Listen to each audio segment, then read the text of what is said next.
Death comes quietly on the Wyoming frontier, wrapped in gun smoke and starlight. Tonight, it found Caleb Rowan bleeding into cold earth, 3 bullets meant to silence what he knew about Ezekiel Hart's empire of stolen land and murdered men. But fate had other plans, plans that rode in on a widow's wagon, carried in hands that refused to let another good man die. This is the story of how Nora Bell saved more than a life that night. She saved 2 souls who'd forgotten how to hope. Stay with me until the end and comment what city you're watching from. I want to see how far this story travels. The high desert of Wyoming Territory held its breath under a canopy of stars so bright they seemed close enough to touch. It was the kind of night that made a man feel small, insignificant against the vast indifference of creation. For Caleb Rowan, lying face down in the dirt with blood pooling beneath him, that insignificance felt like a mercy. At least when he died, the universe wouldn't notice. At least the pain would stop. He'd been riding hard for 2 days straight, pushing his mare beyond what was fair, beyond what was safe. The saddlebags carried everything that mattered now. Ledgers, letters, sworn statements from ranch hands too afraid to speak aloud but brave enough to put pen to paper. Evidence. The kind that could bring down Ezekiel Hart's cattle empire. That could expose how the most powerful man in 3 counties had built his kingdom on theft, intimidation, and blood. They'd caught him at sunset, when the light played tricks and cast long shadows across the scrubland. 3 riders emerging from a ravine he'd thought was empty. The first shot had been a warning, kicking up dust near his horse's hooves. The second hadn't been a warning at all. Caleb remembered hitting the ground hard, remembered the sound his own body made, a wet, heavy thump that seemed too loud and too final. He remembered his mare's panicked whinny as she bolted, his saddlebag still strapped to her flanks, carrying his evidence into the gathering dark. He remembered thinking, absurdly, that he'd failed. Failed the men who'd trusted him with their stories. Failed his own father, who'd taught him that standing up for what's right was worth any cost. He hadn't understood then that the cost would be measured in blood. "Check him," one of the riders had said, voice flat and professional. The kind of voice that belonged to a man who'd done this before. Rough hands had rolled him over. Pain had exploded through his left side, white-hot in total, and Caleb had heard himself scream. The sound seemed to come from someone else, somewhere far away. "Still breathing," another voice reported, younger, uncertain. "Should I—" "Leave him," the first man interrupted. "Coyotes'll finish what we started. Cleaner that way. Hart don't need to know the details." "What about the saddlebags?" "Horse went north. We'll find her come morning. Let's move." And just like that, they'd left him. Left him to bleed out slowly under stars that offered light but no warmth, no comfort, no hope. Left him to understand in crystalline detail exactly how alone a man could be at the end of everything. Caleb had no idea how long he lay there. Time lost meaning when every breath felt like swallowing broken glass, when the cold seeped up from the earth and into his bones like it was claiming him early. He tried to think of something worth holding on to.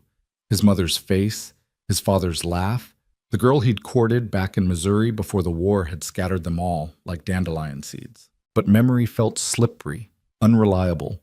The stars above him blurred and doubled, tripled, became a smear of silver across black velvet.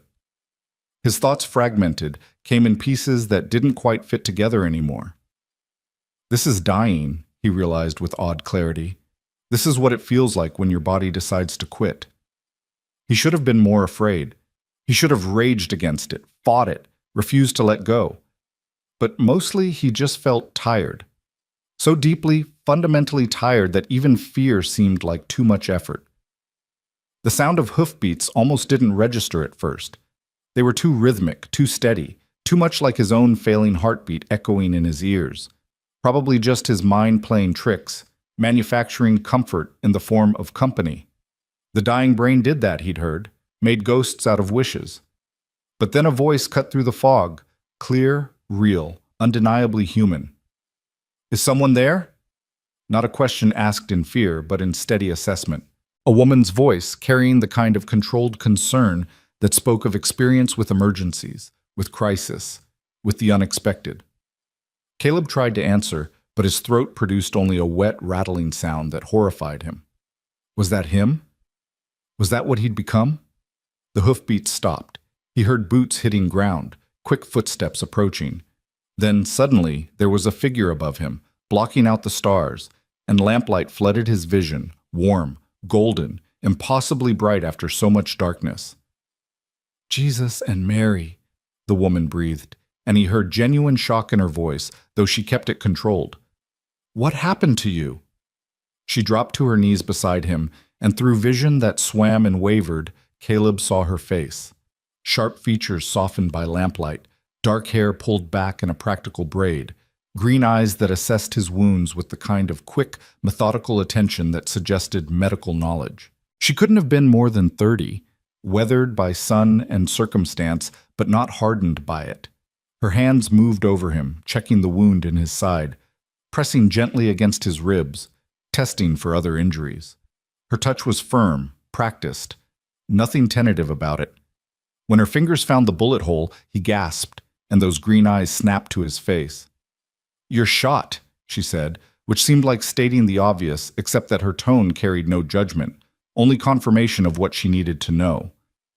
"Recently. Still bleeding. Who did this?"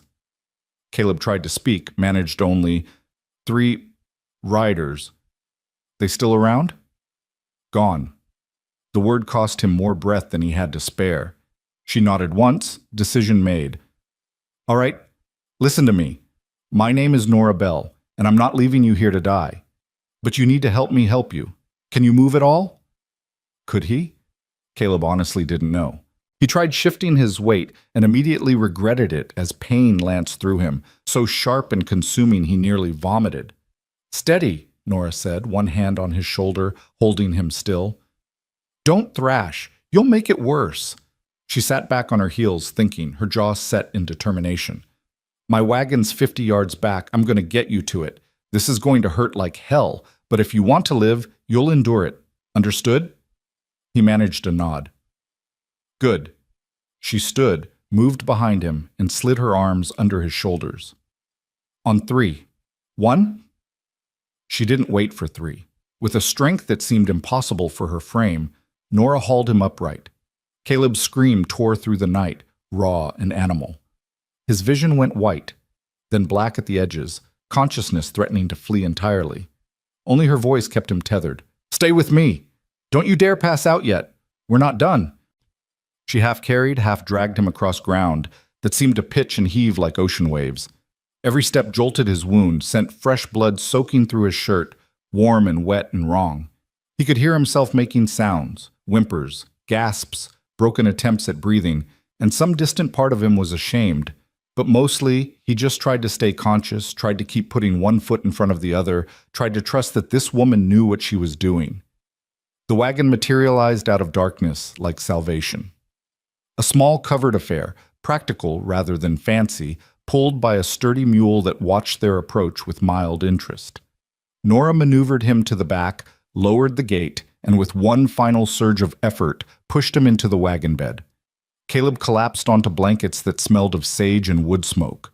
Through the canvas cover above, he could see stars again, wheeling slowly. Or maybe that was just him, spinning, losing his grip on the world. "Stay awake," Nora commanded, climbing in beside him.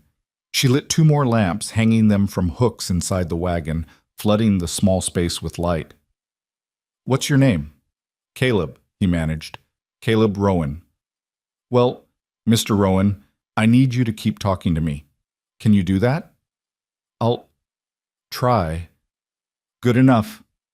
She was rummaging through a wooden chest, pulling out supplies, clean cloth, bottles of various liquids, a leather roll that clinked with metal instruments. "Where are you from?" "Kansas. Originally, been working Hart Ranch." Even through pain, he saw her stiffen at the name. "Hart," she repeated, voice carefully neutral, as she uncorked a bottle that smelled like pure hell. "Ezekiel Hart? You know him?" "Everyone in 3 territories knows him, and most have sense enough to stay clear." She poured the liquid, whiskey probably, onto a cloth. "This is going to burn." She wasn't lying. When she pressed the cloth to his wound, Caleb arched off the blankets, agony so complete and consuming it drowned everything else. He heard screaming and realized dimly it was him, couldn't stop it, couldn't control anything anymore. I know, Nora said, voice tight but steady as she worked.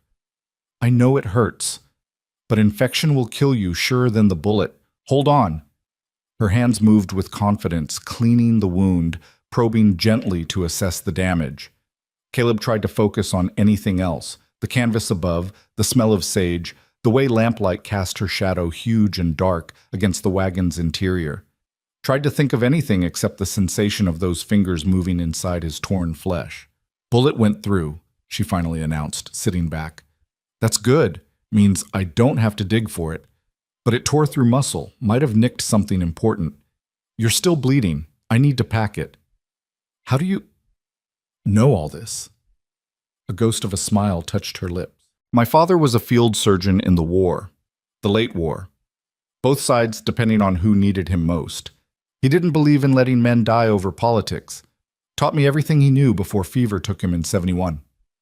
She worked as she talked, packing the wound with clean cloth soaked in something that stung but felt cleaner, somehow, than the pain. Her movements were efficient, practiced, the kind that came from having done this before. Too many times before, probably. You're lucky I found you, she continued, wrapping bandages around his torso, pulling them tight enough to hold but not so tight they'd cut off circulation. I almost stopped for the night 3 miles back, but something told me to push on. Guess something was looking out for you, Mr. Rowan. Caleb, he breathed. Just Caleb. All right, just Caleb. She secured the bandages with pins, then pulled a blanket over him, tucking it around his shoulders with surprising gentleness. You've lost a lot of blood. You'll be weak for a while, probably feverish. I have water, some laudanum if the pain gets too bad. We're 2 days from the nearest town with a real doctor, but I don't know if you can handle that journey yet. Don't need a doctor, Caleb said, though he wasn't sure if that was bravery or delusion talking. You already saved my life. Saved it for now, Nora corrected, settling back against the wagon's side, watching him with those assessing green eyes. Whether it stays saved depends on you, on your strength, your will. I can keep you breathing, but I can't make you fight to stay alive. That part's on you. Why? The question slipped out before he could stop it. Why help me? You don't know me. Something shifted in her expression, a shadow passing behind her eyes, old grief surfacing briefly before she pushed it down. Let's just say I know what it's like to watch someone bleed out helpless. Swore I'd never do that again if I had choice. She pulled her knees up, wrapped her arms around them. So I choose to help. It's that simple. It wasn't simple, Caleb knew. Nothing was ever simple out here, where survival came down to hard choices and calculated risks. Helping a stranger, especially one involved with Ezekiel Hart, was dangerous. But he was too tired, too hurt, to argue the point. Instead, he just whispered, "Thank you." Nora nodded once, accepting his gratitude without deflecting it. "Get some rest if you can. I'll keep watch. Make sure your friends don't come back." "They're not my friends." I gathered. She reached over, adjusted his blanket. "Sleep, Caleb Rowan. We'll talk more when you're stronger." But as exhaustion pulled him under, Caleb found himself fighting it, afraid that if he closed his eyes, he'd never open them again. The fear must have shown on his face because Nora's expression softened. "I'll be right here," she said quietly. "You're not dying on my watch. That's a promise." And somehow, impossibly, he believed her. This stranger with gentle hands and iron determination, this woman who'd appeared out of nowhere like an answer to a prayer he hadn't known he was praying. He let his eyes close, let the darkness take him, trusting that she'd be there when he woke. If he woke. The fever came on the second day. Caleb woke, if waking was even the right word for it, to a world made of fire and ice, heat and chills chasing each other through his body in waves. The wagon lurched and swayed beneath him, each movement sending fresh agony through his side. He could hear Nora up front, talking softly to the mule, coaxing it along. "Easy, Tobacco. I know you're tired. Just a little further." Tobacco. She'd named her mule Tobacco. Through the haze of fever, Caleb found that absurdly funny and tried to laugh, but it came out as a cough that felt like it was tearing him apart from the inside. The wagon stopped immediately. Nora appeared beside him, cool hand on his forehead, frowning. "Fever's spiking," she muttered, more to herself than him. "Damn, I was hoping we'd have more time." "I'm fine," Caleb tried to say, but his mouth wouldn't form the words properly. "You're delirious, is what you are." She pulled back the blankets, checked his bandages. He felt her stiffen, heard her sharp intake of breath. Bleeding again, probably tore something when we hit that rut. Her hands moved over him, quick and sure, unwrapping the old bandages and packing the wound fresh. Each touch was agony, but Caleb found himself focusing on her face instead, on the concentration there, the determination, the way she bit her lower lip when she was thinking hard about something. "Why are you out here alone?" he asked, words slurring together. "Woman traveling, not safe." Nora's mouth quirked. "Safer than staying where I was."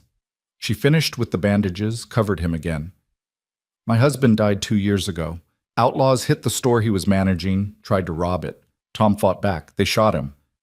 Her voice stayed level, factual, but Caleb heard the pain underneath. "I sold everything we had, bought this wagon, and started moving. Seemed easier than staying in a place full of ghosts." "I'm sorry." "Me too." She dampened a cloth in water, pressed it to his forehead. The coolness was bliss. "But being sorry doesn't change anything. You keep moving or you die. Those are the only options out here." "Heart!" Caleb struggled to organize his thoughts, to push past the fever's fog. "Those men, they work for Hart. Tried to kill me, because I found proof. Evidence. He's been stealing, Nora, from everyone. Altering brands, forging deeds, running off homesteaders, murder if people don't leave willing." Nora went very still. "And you have this evidence?" "Had it. Saddlebags. My mare ran north when they shot me. So they'll be looking for her, for the evidence." She sat back, thinking. "That means they might backtrack, looking for any sign of where she went. Means they might find us." "I'm sorry," Caleb said again, feeling the weight of it. "Didn't mean to bring trouble to you." "Too late for that. You're here, I'm here, and trouble's coming whether we like it or not." But she didn't sound angry, just pragmatic. "Question is, what do we do about it?" "Leave me. Take the wagon, go. They don't know about you." Nora laughed, but there was no humor in it. "I just spent 2 days keeping you alive. You think I'm going to waste that effort now?" She shook her head. "Besides, I know Ezekiel Hart's type. Men like him don't leave loose ends. If they think someone might have helped you, might know something, they'll come after them too. Leaving you won't keep me safe. It'll just mean you die for nothing." "So what then?" "We keep moving. Get you strong enough to travel properly. Find somewhere we can hole up, wait for you to heal, and then—" She met his eyes, something fierce in her gaze. "Then we figure out how to finish what you started, how to bring Hart down." "That's insane." "Probably. But so is everything else about this situation." She stood, moved back to the front of the wagon. "Rest now. We'll make camp in a few hours, somewhere with water. You need to drink more. Keep your strength up." As the wagon lurched into motion again, Caleb found himself studying her back, the set of her shoulders, the way she held the reins, the rifle propped against the seat beside her, always within reach. This woman who'd saved him, who was choosing to stand with him even knowing the danger, who seemed utterly fearless in the face of what was coming. Nora Bell was either the bravest person he'd ever met, or the craziest. Probably both. The fever broke on the 4th day, leaving Caleb weak as a kitten but clear-headed for the first time since he'd been shot.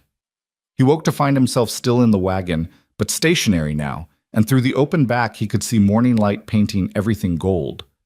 Nora sat outside by a small fire, cooking something that smelled unexpectedly good. When she noticed him stirring, she looked up, relief clear on her face. "Welcome back to the land of the living." Caleb pushed himself up on one elbow, slow and careful. His side still hurt, but it was manageable pain now, the kind that said healing rather than dying. "How long?" 4 days since I found you. Fever had you for 2 of them. You were saying some interesting things." A slight smile played at her lips. "Something about your father's horses, a girl named Charlotte, and how Hart's accountant kept 2 sets of books." Charlotte, Caleb repeated, memory surfacing. Girl I knew before the war. She married someone else while I was gone. Probably for the best. And Hart's accountant? Man named Foster. Weasel of a human, but meticulous with records. He kept true accounts hidden in his room at the boarding house. I found them while he was away on business. Caleb eased himself into a sitting position, wincing. Made copies of the important pages, got statements from 3 ranch hands willing to testify, was taking it all to the federal marshal in Cheyenne when Hart's men caught up to me. Nora nodded slowly, processing this. So they'll search for your horse, find the evidence, and destroy it. Any copies? 1 set, hidden at the ranch, but if they suspect I made copies, he shook his head. They'll tear the place apart, find them eventually. Then we need to get there first, get those copies before they do. That's... Caleb stopped, stared at her. You can't be serious. Hart's ranch is crawling with his men. It would be suicide. Then we'll be clever about it. She stood, brought him a tin cup of coffee and a plate with bacon and hardtack. Eat. You need your strength back. We'll figure out the details once you can walk without falling over. The coffee was strong enough to strip paint, and the bacon was slightly burned, but to Caleb it tasted like the finest meal he'd ever had. As he ate, he watched Nora break camp, methodical, efficient, nothing wasted in her movements. She'd done this many times before, he realized. Lived out of this wagon, traveled alone, made camp in hostile territory with the ease of long practice. Why? He asked finally. Why risk yourself for this? You could head west, leave Wyoming behind, start fresh somewhere Hart's reach doesn't extend. Nora paused in rolling up her bedroll, considering the question. When she spoke, her voice was quiet but certain. Because Tom died trying to stand up to men like Hart. Died protecting something that mattered to someone else. I wasn't there. Couldn't help him. Couldn't save him. She looked at Caleb, something fierce and hurt in her eyes. But I'm here now, and maybe I can't bring my husband back, but I can help you finish what you started. Can help make sure men like Hart don't just win. Don't get away with it. That's not justice, Caleb said softly. That's revenge. Maybe, but sometimes revenge and justice look the same from the right angle. She finished with the bedroll, tied it off.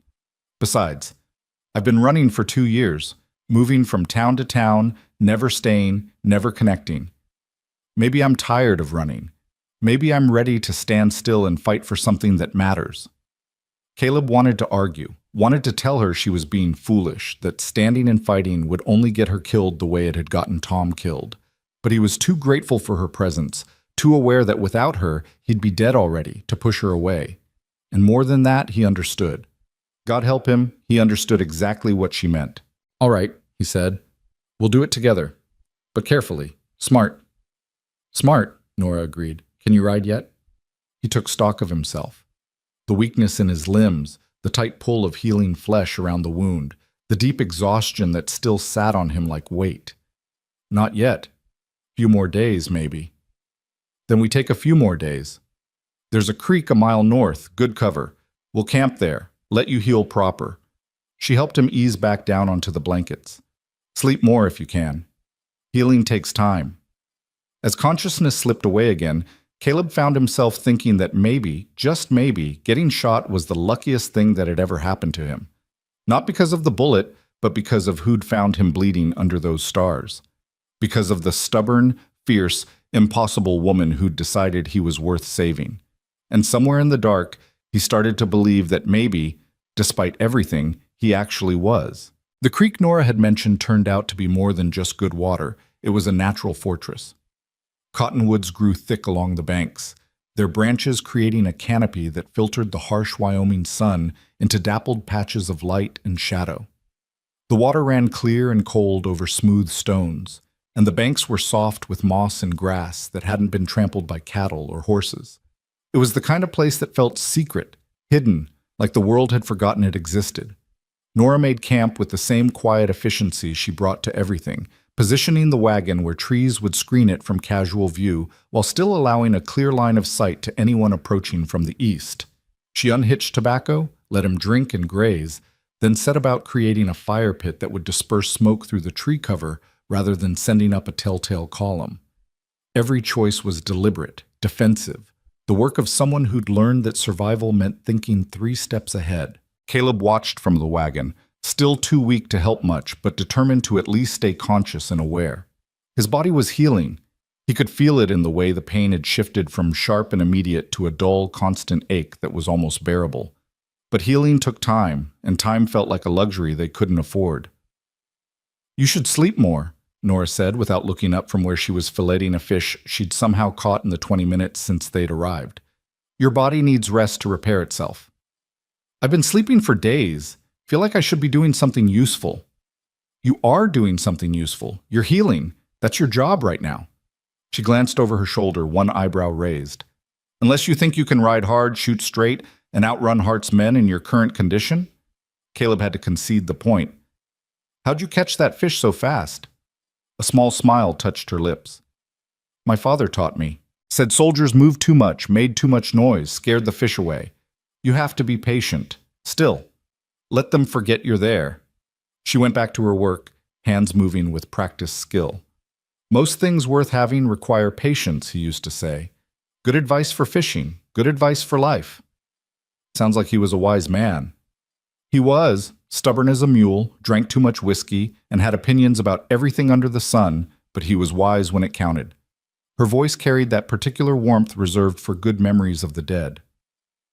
"Mama died when I was 12, cholera. After that, it was just me and him.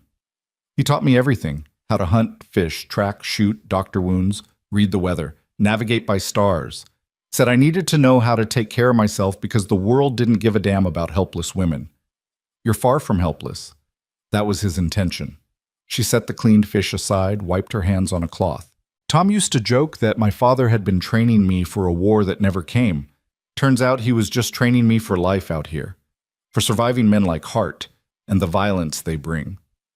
Caleb heard something beneath her words, some old anger or grief that she kept carefully controlled. "You loved him. Your husband." "I did. Still do, in the way you love ghosts." Nora stood, moved to the fire, added wood in a way that kept the flames low and relatively smokeless. "Tom was good, kind. He saw the best in people, believed in second chances, thought everyone deserved dignity and respect. Got him killed in the end, that belief. But I wouldn't want him to have been different. The world needs people like Tom, even if it destroys them for it. And people like us." She looked at him then, really looked, green eyes steady and unflinching. "People like us survive so we can remember people like Tom. So their goodness doesn't just disappear like it never mattered." She placed the fish on a flat stone near the fire, let it start to cook. "That's what I tell myself anyway. Helps make sense of why I'm still here when he's not." They fell into comfortable silence after that, the kind that didn't need filling with pointless words. Caleb drifted in and out of awareness, lulled by the sound of running water and crackling fire, by the smell of cooking fish and pine sap. When Nora brought him food and more coffee, he ate slowly, savoring each bite, feeling strength return to his body in small increments. "Tell me about Hart," Nora said, settling cross-legged by the fire with her own plate. "How'd you end up working for him?" Caleb gathered his thoughts, trying to organize 2 years of mistakes and discoveries into something coherent. "I came west after the war, like a lot of men. Couldn't go back to Kansas, family farm was gone, sold for taxes while I was away. Heard there was work in Wyoming, land for the taking if you were willing to fight for it. Hart was hiring experienced hands, paying decent wages. Seemed like a good opportunity." "When did you realize it wasn't?" "Gradually. Little things at first. Cattle with altered brands. Homesteaders leaving suddenly, selling their claims for pennies on the dollar. Men asking questions one day, gone the next. I figured it was just the rough nature of territory life, that maybe I was seeing shadows where there weren't any." He paused, remembering. "Then about 6 months ago, Hart brought in a new accountant, Foster. Nervous little man, always sweating, couldn't look you in the eye. One night I was coming back from town late, saw lights in Foster's room at the boarding house when he was supposed to be away. Went to investigate. Thought maybe someone was robbing him. But it was Hart. And 3 of his top men. They were going through Foster's books, arguing about numbers. I listened from outside the window, heard enough to understand that Foster kept two sets of records, one for show, one that tracked what Hart was really doing. Heard them discussing a family up north, the Mitchells, how they'd refused to sell and needed to be convinced. Found out later their barn burned down. They sold the next week and left Wyoming entirely. Nora's expression had gone hard. So you decided to do something about it. I decided to stop being a coward. Spent the next months carefully gathering evidence, copying pages when I could, talking quietly to men I trusted. Got 3 to agree to testify if I could get the evidence to a federal marshal. Hart has the local law in his pocket, but federal authority? That he can't buy so easily. Caleb set his empty plate aside. Was writing for Cheyenne when they caught me. Should have known they were watching. Should have been more careful. Can't change what happened, can only deal with what comes next. She stood, collected their dishes, moved to the creek to wash them. Your mare. What'd she look like? Bay. White star on her forehead, 2 white socks. Good horse. Smart. If she's still alive, she'd head for water, probably try to find her way back to familiar territory. Which means back toward Hart's ranch. Most likely. Nora was quiet for a moment, scrubbing plates with sand from the creek bed. So, we have 2 problems. 1, we need to get the hidden copies from Hart's ranch before his men find them. 2, we need to find your horse and recover the evidence in those saddlebags, assuming Hart's men haven't found her first. That's a generous interpretation of our situation. I'd say we have about a dozen problems, starting with the fact that I can barely stand without passing out, and ending with the fact that we're 2 people against what amounts to a small army. Then we'll be smart about it. Use what advantages we have. Which are? She smiled, and there was something almost predatory in it. They think you're dead. That's advantage 1. They don't know I exist. That's advantage 2. And Hart's arrogance, his absolute certainty that he's untouchable, that's advantage 3. Arrogant men make mistakes. We just need to be patient enough to wait for them. Caleb found himself smiling back despite everything.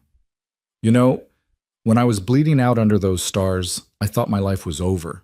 Now I'm starting to think it might actually just be beginning. Don't get poetic on me, Rowan. You're still healing. But her eyes were warm, and when she came back to check his bandages, her touch was gentle. How's the pain? Manageable. Better every day? Good. We'll stay here another 3 or 4 days, let you build your strength. I'll scout the area, see if I can pick up any sign of your horse. Then we'll make our move. She rewrapped his wound with fresh cloth, her movements sure and practiced. You should know, if we do this, if we go after Hart, there's no going back. He'll hunt us to the ends of the earth if he gets even a whisper that you're alive. I know. And you're willing to take that risk? To put both our lives on the line for this? Caleb met her eyes, saw the question beneath the question. She was giving him an out, a chance to say no, to choose safety over justice. Part of him wanted to take it, wanted to tell her they should just run, disappear, build a life somewhere Hart's shadow couldn't reach. But he thought about the families Hart had destroyed, the men who'd died standing up to him, the evidence he'd risked everything to gather. Thought about his own father, who taught him that some things mattered more than personal safety. Thought about Tom, Nora's husband, who died defending a principle. I'm willing, he said simply. Are you? Nora nodded once, decisive. I am. So we're doing this, together. Together, Caleb agreed, and felt the weight of that promise settle around them like a pact sealed in something more binding than words. That night, as the fire burned down to embers and stars emerged overhead, Caleb lay awake thinking about fate and chance, about bullets that should have killed him, and women who appeared out of nowhere like answers to prayers. He thought about Nora sleeping nearby, her rifle within reach, always vigilant even in rest. This stranger who'd become something more. Partner, ally, friend. Maybe more than friend, though that was dangerous territory to explore when death still felt closer than tomorrow. He dozed eventually, woke to find pale pre-dawn light filtering through the cottonwoods and Nora already up, boiling coffee over a rekindled fire. She looked over when she heard him stirring. Morning, how do you feel? Caleb took inventory. The pain in his side had diminished to a persistent ache, and his head felt clearer than it had since the shooting. Better, Stronger. Good. Think you can walk a bit today? Short distances, nothing strenuous? I can try. We'll try after breakfast. Need to keep your muscles from atrophying completely. She poured coffee, brought it to him along with hardtack softened in bacon grease. I'm going to scout south this morning, see if I can pick up your horse's trail. You'll stay here, rest, maybe practice walking around camp. Don't push yourself too hard. Yes, ma'am, Caleb said with a slight smile. Nora rolled her eyes. Don't ma'am me. I'm not that old. How old are you? Old enough to know better than to answer that question from a man I just saved. But she was smiling as she said it, and Caleb felt something warm unfurl in his chest at the sight. After breakfast, Nora saddled Tobacco, apparently the mule was perfectly capable of being ridden despite his name and disposition, and headed south, leaving Caleb with instructions to stay close to camp, keep the rifle handy, and for God's sake don't tear his stitches. Alone for the first time in days, Caleb found himself acutely aware of how vulnerable he still was. He managed to stand using the wagon wheel for support and took a few experimental steps. His legs shook with the effort, and his side pulled painfully, but he stayed upright. Progress. He spent the morning slowly pacing the camp's perimeter, building strength in increments, pushing until pain forced him to rest and then starting again. By noon, he could walk 20 paces without stopping, and by mid-afternoon he'd managed to fetch water from the creek without collapsing. Small victories, but they felt monumental. Nora returned as the sun was angling toward evening, Tobacco plodding along with the resignation of a mule who'd been working all day. She dismounted stiffly, her face unreadable. Any luck? Caleb asked. Maybe. Found tracks about 3 miles south, unshod horse moving erratically like it was riderless. Could be your mare, could be a Mustang. Hard to say. She unsaddled Tobacco, rubbed him down with practiced efficiency. But I found something else, too. Riders. 3 of them, moving in a search pattern. They're looking for something. Me. Or the horse. Most likely both. She came to sit beside him, accepted the cup of coffee he'd managed to prepare. They're being methodical about it, which means they haven't found what they're looking for yet. That's good for us. But it also means we're running out of time. How long do you think we have? A week at most before they expand their search radius and potentially find this camp. Maybe less if we're unlucky. She sipped her coffee, thinking, You're healing fast, but not fast enough. We need to make a decision. What kind of decision? Whether we wait for you to fully recover or whether we move while we still have the advantage of surprise. Nora looked at him, weighing him with those sharp green eyes. I won't lie, moving now is risky. You're not strong enough for a hard ride, and if we have to run or fight, you'll be a liability. But staying here much longer means they might find us, and then we lose every advantage we have. Caleb considered this, hating that she was right. What do you think we should do? I think we should make for Hart's Ranch, not the main house. That's suicide. But there are line shacks, outbuildings, places where ranch hands stay. If your copies are hidden somewhere on the property, we need to recover them before Hart's men do, and we need to do it soon. That's bold, walking right into the lion's den. Bold or stupid, sometimes there's not much difference. She finished her coffee, set the cup aside. But I've been thinking about what you said, about how they think you're dead. That's our advantage. Dead men don't come back for revenge. Dead men don't recover evidence. They'll be looking for your horse, for the saddlebags, but they won't be expecting you to show up at the ranch. Unless someone sees me, recognizes me, then we make sure no one does. I'll go in. I can ask for work, say I'm a widow looking for honest wages. Ranches always need cooks, laundresses, people willing to do the jobs no one else wants. I get close, find where your copies are hidden, recover them, and get out. Absolutely not. That's too dangerous. More dangerous than what we're already doing? Nora shook her head. Caleb, this is the smart play. You're in no condition to sneak around Hart's Ranch, and having both of us go in doubles the chance of being caught.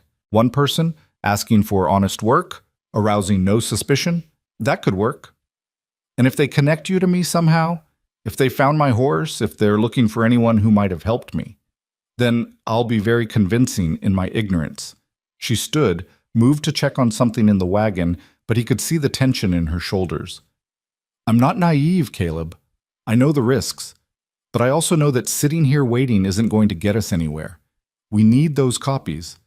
Without them, everything you've done, everything you've risked, it all means nothing." She was right, and he hated it.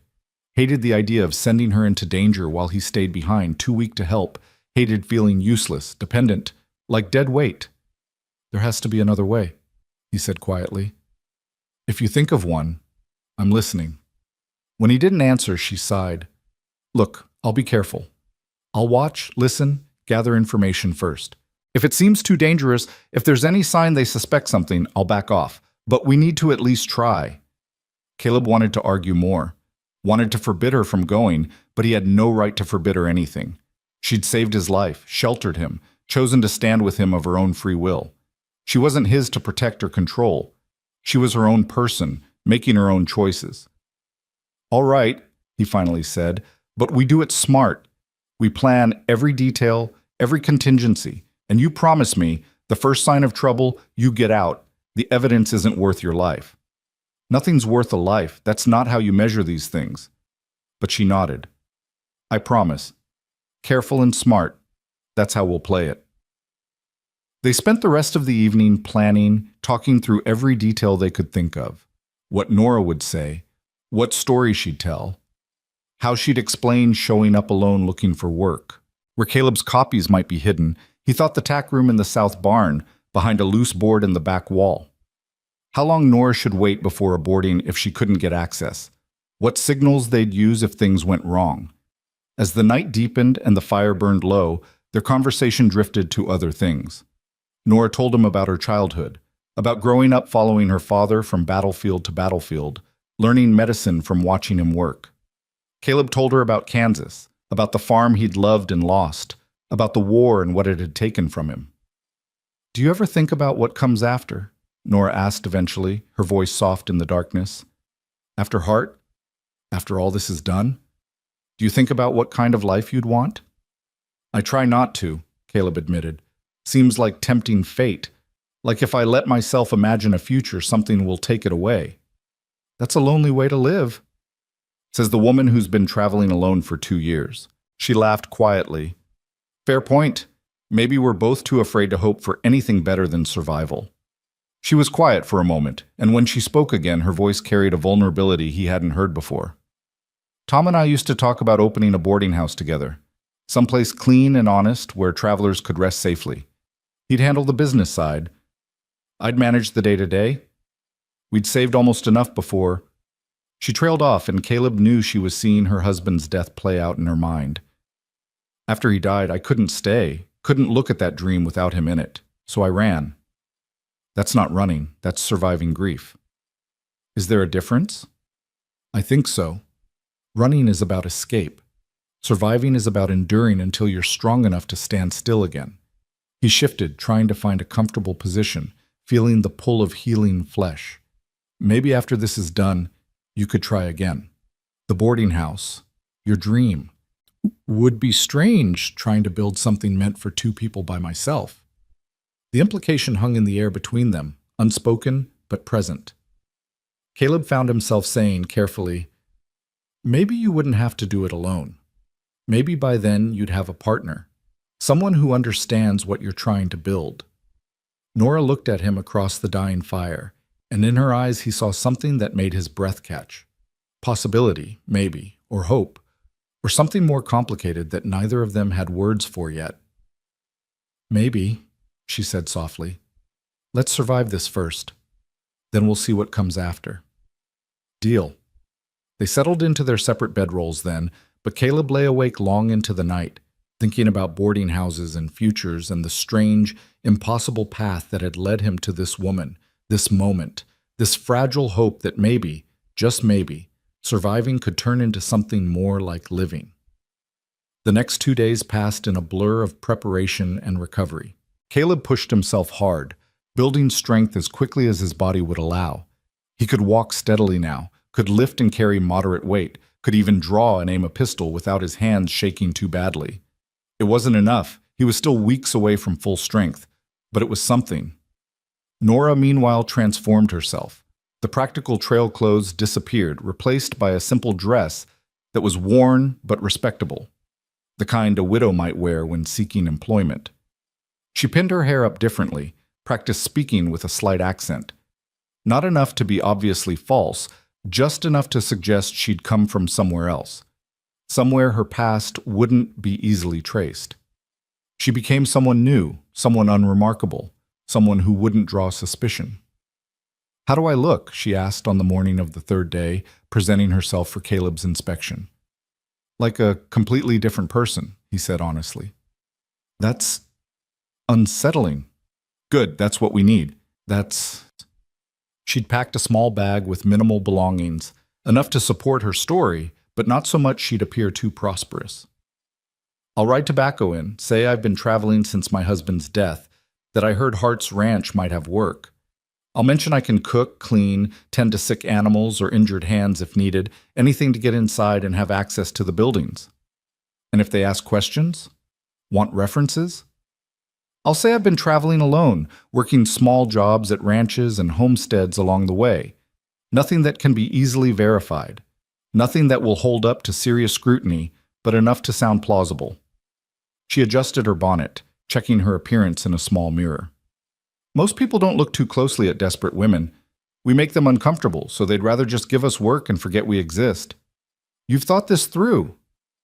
"I've had time to think." She turned to face him fully. "Caleb, if something goes wrong, nothing's going to go wrong. But if it does, if I don't come back by sunset tomorrow, you take the wagon and you ride for Cheyenne. You tell the federal marshal everything you know, even without the physical evidence. You make sure Hart doesn't win. Norris, promise me, no heroics, no rescue attempts. Just get somewhere safe and tell someone who can help." Caleb wanted to refuse, wanted to tell her that of course he'd come after her if she didn't return, that he wouldn't just abandon her. But he understood what she was really asking, for permission to take this risk, for assurance that it would mean something even if it went wrong, for the knowledge that her sacrifice, if it came to that, wouldn't be wasted. "I promise," he said, even though the words felt like glass in his throat. She nodded, satisfied, then surprised him by stepping close and pulling him into a brief, fierce hug. "Don't die while I'm gone," she murmured against his shoulder. "I didn't put all this work into saving you just to have you give up now." "Same goes for you." When she pulled back, her eyes were bright with something that might have been tears or might have been fierce determination. Then she smiled just a little, and the moment broke. "I'll see you tomorrow, Rowan. Keep that coffee hot." She mounted tobacco, adjusted her bag, and without looking back, rode out of camp heading south toward Hart's Ranch and whatever waited there.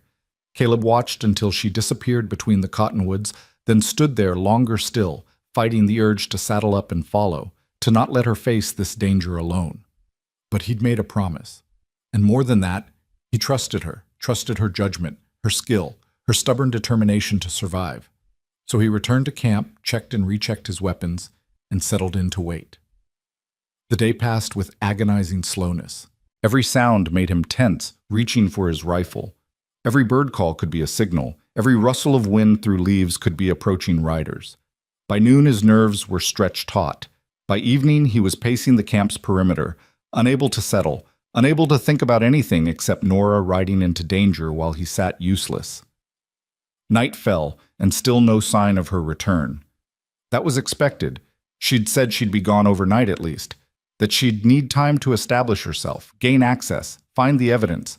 But knowing that didn't make the waiting easier. Caleb built up the fire more than was probably wise, needing the light, needing something to focus on besides his own spiraling worry. He tried to sleep and couldn't, tried to eat and found he had no appetite. Just waited, listened, hoped.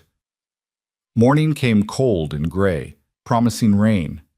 Still no Nora. Caleb forced himself to make coffee, to go through the motions of normalcy even though everything felt wrong.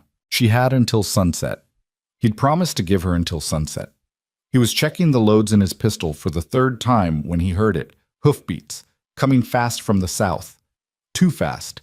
The urgent rhythm of someone running from danger rather than traveling toward safety. Caleb grabbed his rifle, positioned himself behind a thick cottonwood with a clear view of the approach. His side protested the sudden movement, pain flaring, but he ignored it. Whatever was coming, he'd face it armed and ready. The rider burst into view between the trees, and relief flooded through him so intensely it made him dizzy. Nora, alive, pushing tobacco harder than Caleb had ever seen the old mule move. But as she came closer, he saw her face, pale, frightened, urgency in every line of her body.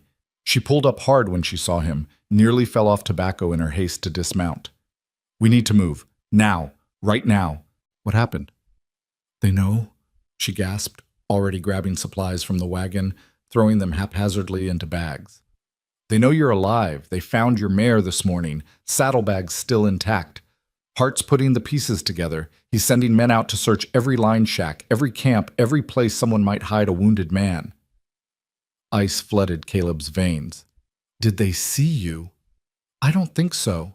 I was in the kitchen when Hart came through giving orders. I slipped out the back while they were organizing search parties. But Caleb—" She stopped, looked at him with eyes that held both fear and something fiercer. "They're coming here. Hart said to check along every creek within 20 miles. It's only a matter of time." He understood immediately. Their safe haven had just become a trap. "How long do we have?" "Hours at most, maybe less."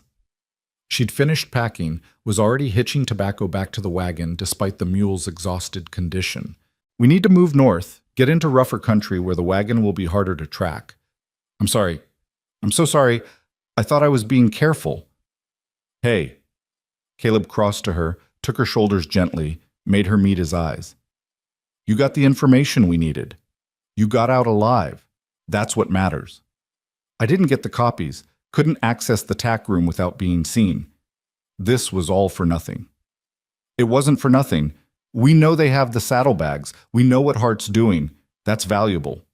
He released her, moved to help break camp despite his body's protests. "And we're both alive to fight another day. That counts for something." They worked in synchronized urgency, dismantling camp in minutes, loading everything that mattered and abandoning the rest.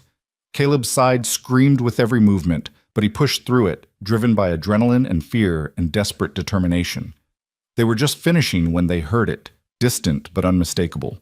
Voices, men calling to each other. The search parties, closer than they should have been possible, closing in with terrifying speed. Nora's eyes met Caleb's, and in that moment they both understood. Running might already be too late. "There's a draw about a mile north," she said quickly, voice low and urgent. "Narrow, rocky, wagon, might not make it, but we could hide there on foot. They'd have to come at us single file. Or we could make a stand here. Good cover, clean water, good sight lines. 2 of us against however many they're sending? Those aren't good odds." They weren't good odds from the start.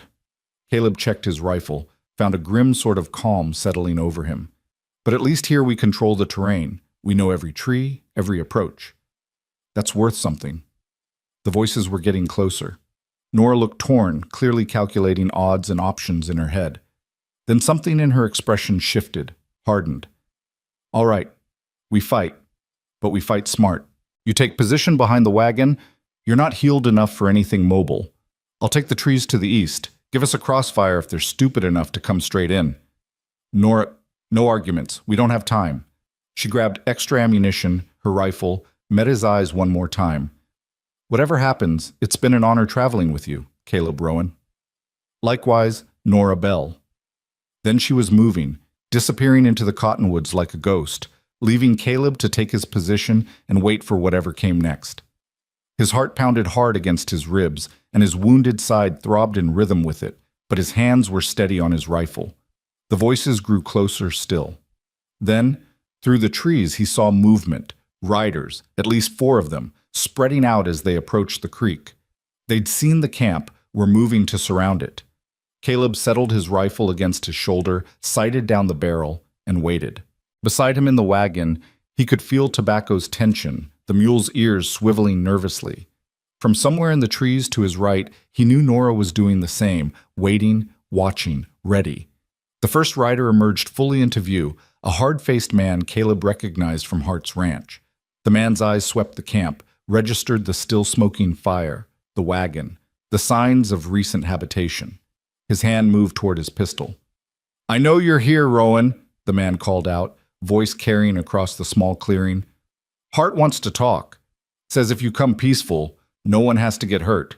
Just wants to discuss terms. From his position, Caleb could see the lie in the tension of the man's shoulders, in the way the other riders were positioning themselves. This wasn't about talking.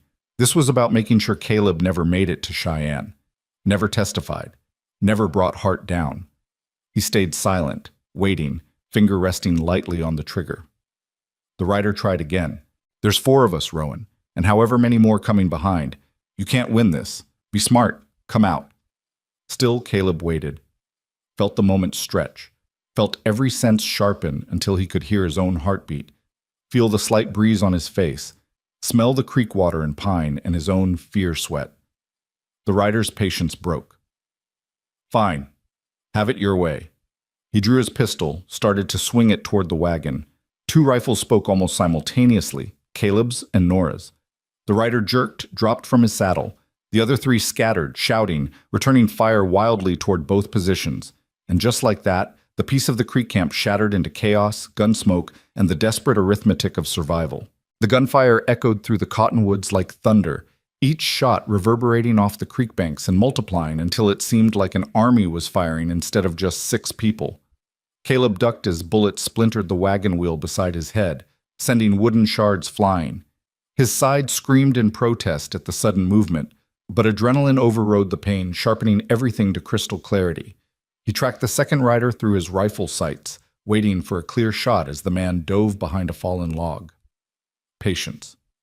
His father had taught him that rushed shots wasted ammunition and gave away position. Wait for the moment. Trust your aim.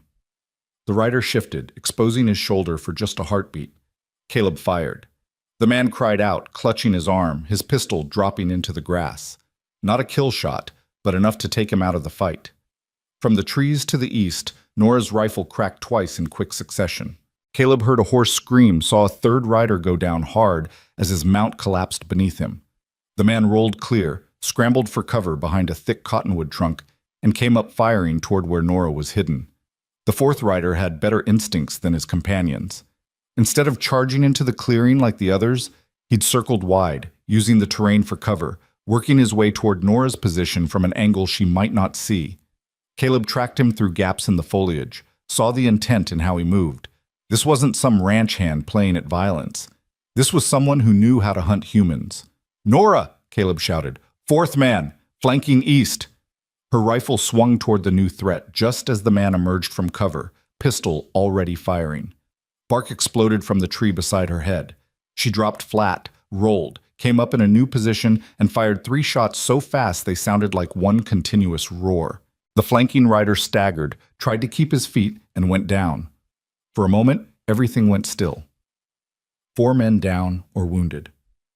Gun smoke drifted through the clearing like fog. Caleb's ears rang from the close-quarter shooting, making the sudden silence feel oppressive, wrong. "You all right?" he called to Nora. Still breathing." Her voice came from a different position than where she'd been shooting from. Smart, never stay in one place. "You?" "Same. Think that's all of them?" "For now. But they said more were coming." As if summoned by her words, voices drifted through the trees from the south, more riders drawn by the gunfire. How many, Caleb couldn't tell, but it sounded like more than 4. Possibly a lot more. The rider who'd taken Nora's first shot, the one who'd gone down when his horse was hit, pushed himself upright, hands raised. Blood streaked down his face from where he'd hit the ground, and his left leg bent at an angle that made Caleb's stomach turn. "Don't shoot," the man gasped. "I'm done. I surrender." Caleb kept his rifle trained on him but didn't fire. "Stay down. Keep your hands where I can see them." "You don't understand what you've done," the man said, voice tight with pain and something that might have been fear. "Hart knows you're alive. He knows someone helped you. He's not going to stop until you're both dead." Then he's going to be disappointed. Nora emerged from the trees, rifle at her shoulder, moving with controlled urgency toward the wagon. "How many more are coming?" 8, maybe 10. They were right behind us. Heard the shooting." The man's eyes darted between them, calculating. "You're Rowan. You're the one who stole Hart's books." "I didn't steal anything. I copied evidence of his crimes." "You're a dead man either way." Both of you are. He looked at Nora with something like pity. Miss, I don't know what he told you, what promises he made, but helping him was the worst mistake of your life. Hart doesn't forgive, he doesn't forget. You'd be smarter to shoot Rowan yourself and beg Hart's mercy. Nora's expression didn't flicker. I don't beg, and I choose my own mistakes. Thank you. She reached the wagon, started checking their ammunition. Caleb, we can't stay here. 8 to 10 men and us already low on bullets? We'd last maybe 10 minutes. The draw you mentioned, how far? Mile north, but it's rough terrain. Wagon won't make it, and you can barely walk straight. We'd have to go on foot, move fast. Caleb did the math in his head. A mile over rough ground with his side half healed and both of them exhausted, versus trying to hold position against 10 men with ammunition running low and no chance of reinforcement. Neither option looked good, but at least movement offered possibilities that standing still didn't. We go north, he decided. Leave the wagon, take what we can carry. If we're lucky, they'll waste time searching the camp while we put distance between us. And if we're not lucky, then we make them work for it. He pushed himself upright, ignoring his body's protests. You know these hills better than I do. Lead the way. Nora grabbed essentials with practiced efficiency. Ammunition, water canteens, a small amount of food, blankets, matches. Everything else got abandoned. Survival stripped down to its basics. What you could carry, what would keep you alive for the next day, the next hour. The wounded rider watched them prepare to flee. You're going into the Badlands? That's suicide. No water, no shelter, nothing but rock and rattlesnakes. Hart's men know every inch of that country. They'll run you down like wolves on a wounded deer. Then I guess we'll find out who's the wolf and who's the deer, Nora said coolly. She turned to Caleb. Ready? He wasn't. His side felt like someone was driving a hot poker through it with every breath, and his legs trembled with exhaustion that had nothing to do with the brief firefight. But ready or not, staying meant dying, so he nodded. Let's move. They left the wounded man in the clearing, left Tobacco looking confused and abandoned, left the small camp that had been sanctuary just hours before. Nora led them north along the creek bank initially, using the water to mask their footprints, then veered east into rougher country where stone outcroppings would make tracking harder. The land rose sharply, becoming a maze of broken rock and stunted juniper. Beautiful in its harsh way, but merciless to anyone trying to cross it quickly. Caleb pushed himself hard, following Nora's quick, sure-footed pace, trying to ignore the way each step sent pain radiating through his torso. Blood was seeping through his bandages again. He could feel the warm wetness spreading, but there was no time to stop, no time to rest. Behind them, voices echoed through the hills. The search party had reached the creek camp. Caleb heard shouting, heard someone calling for a doctor, heard the sounds of men organizing a pursuit. Any moment now they'd find the trail, start following. How much further to the draw, he gasped, lungs burning. 1/2 mile? There's a slot canyon, narrow entrance. If we can reach it, we can defend it. But Caleb... She glanced back at him, took in his gray pallor and the way he was pressing one hand to his side. You're bleeding again.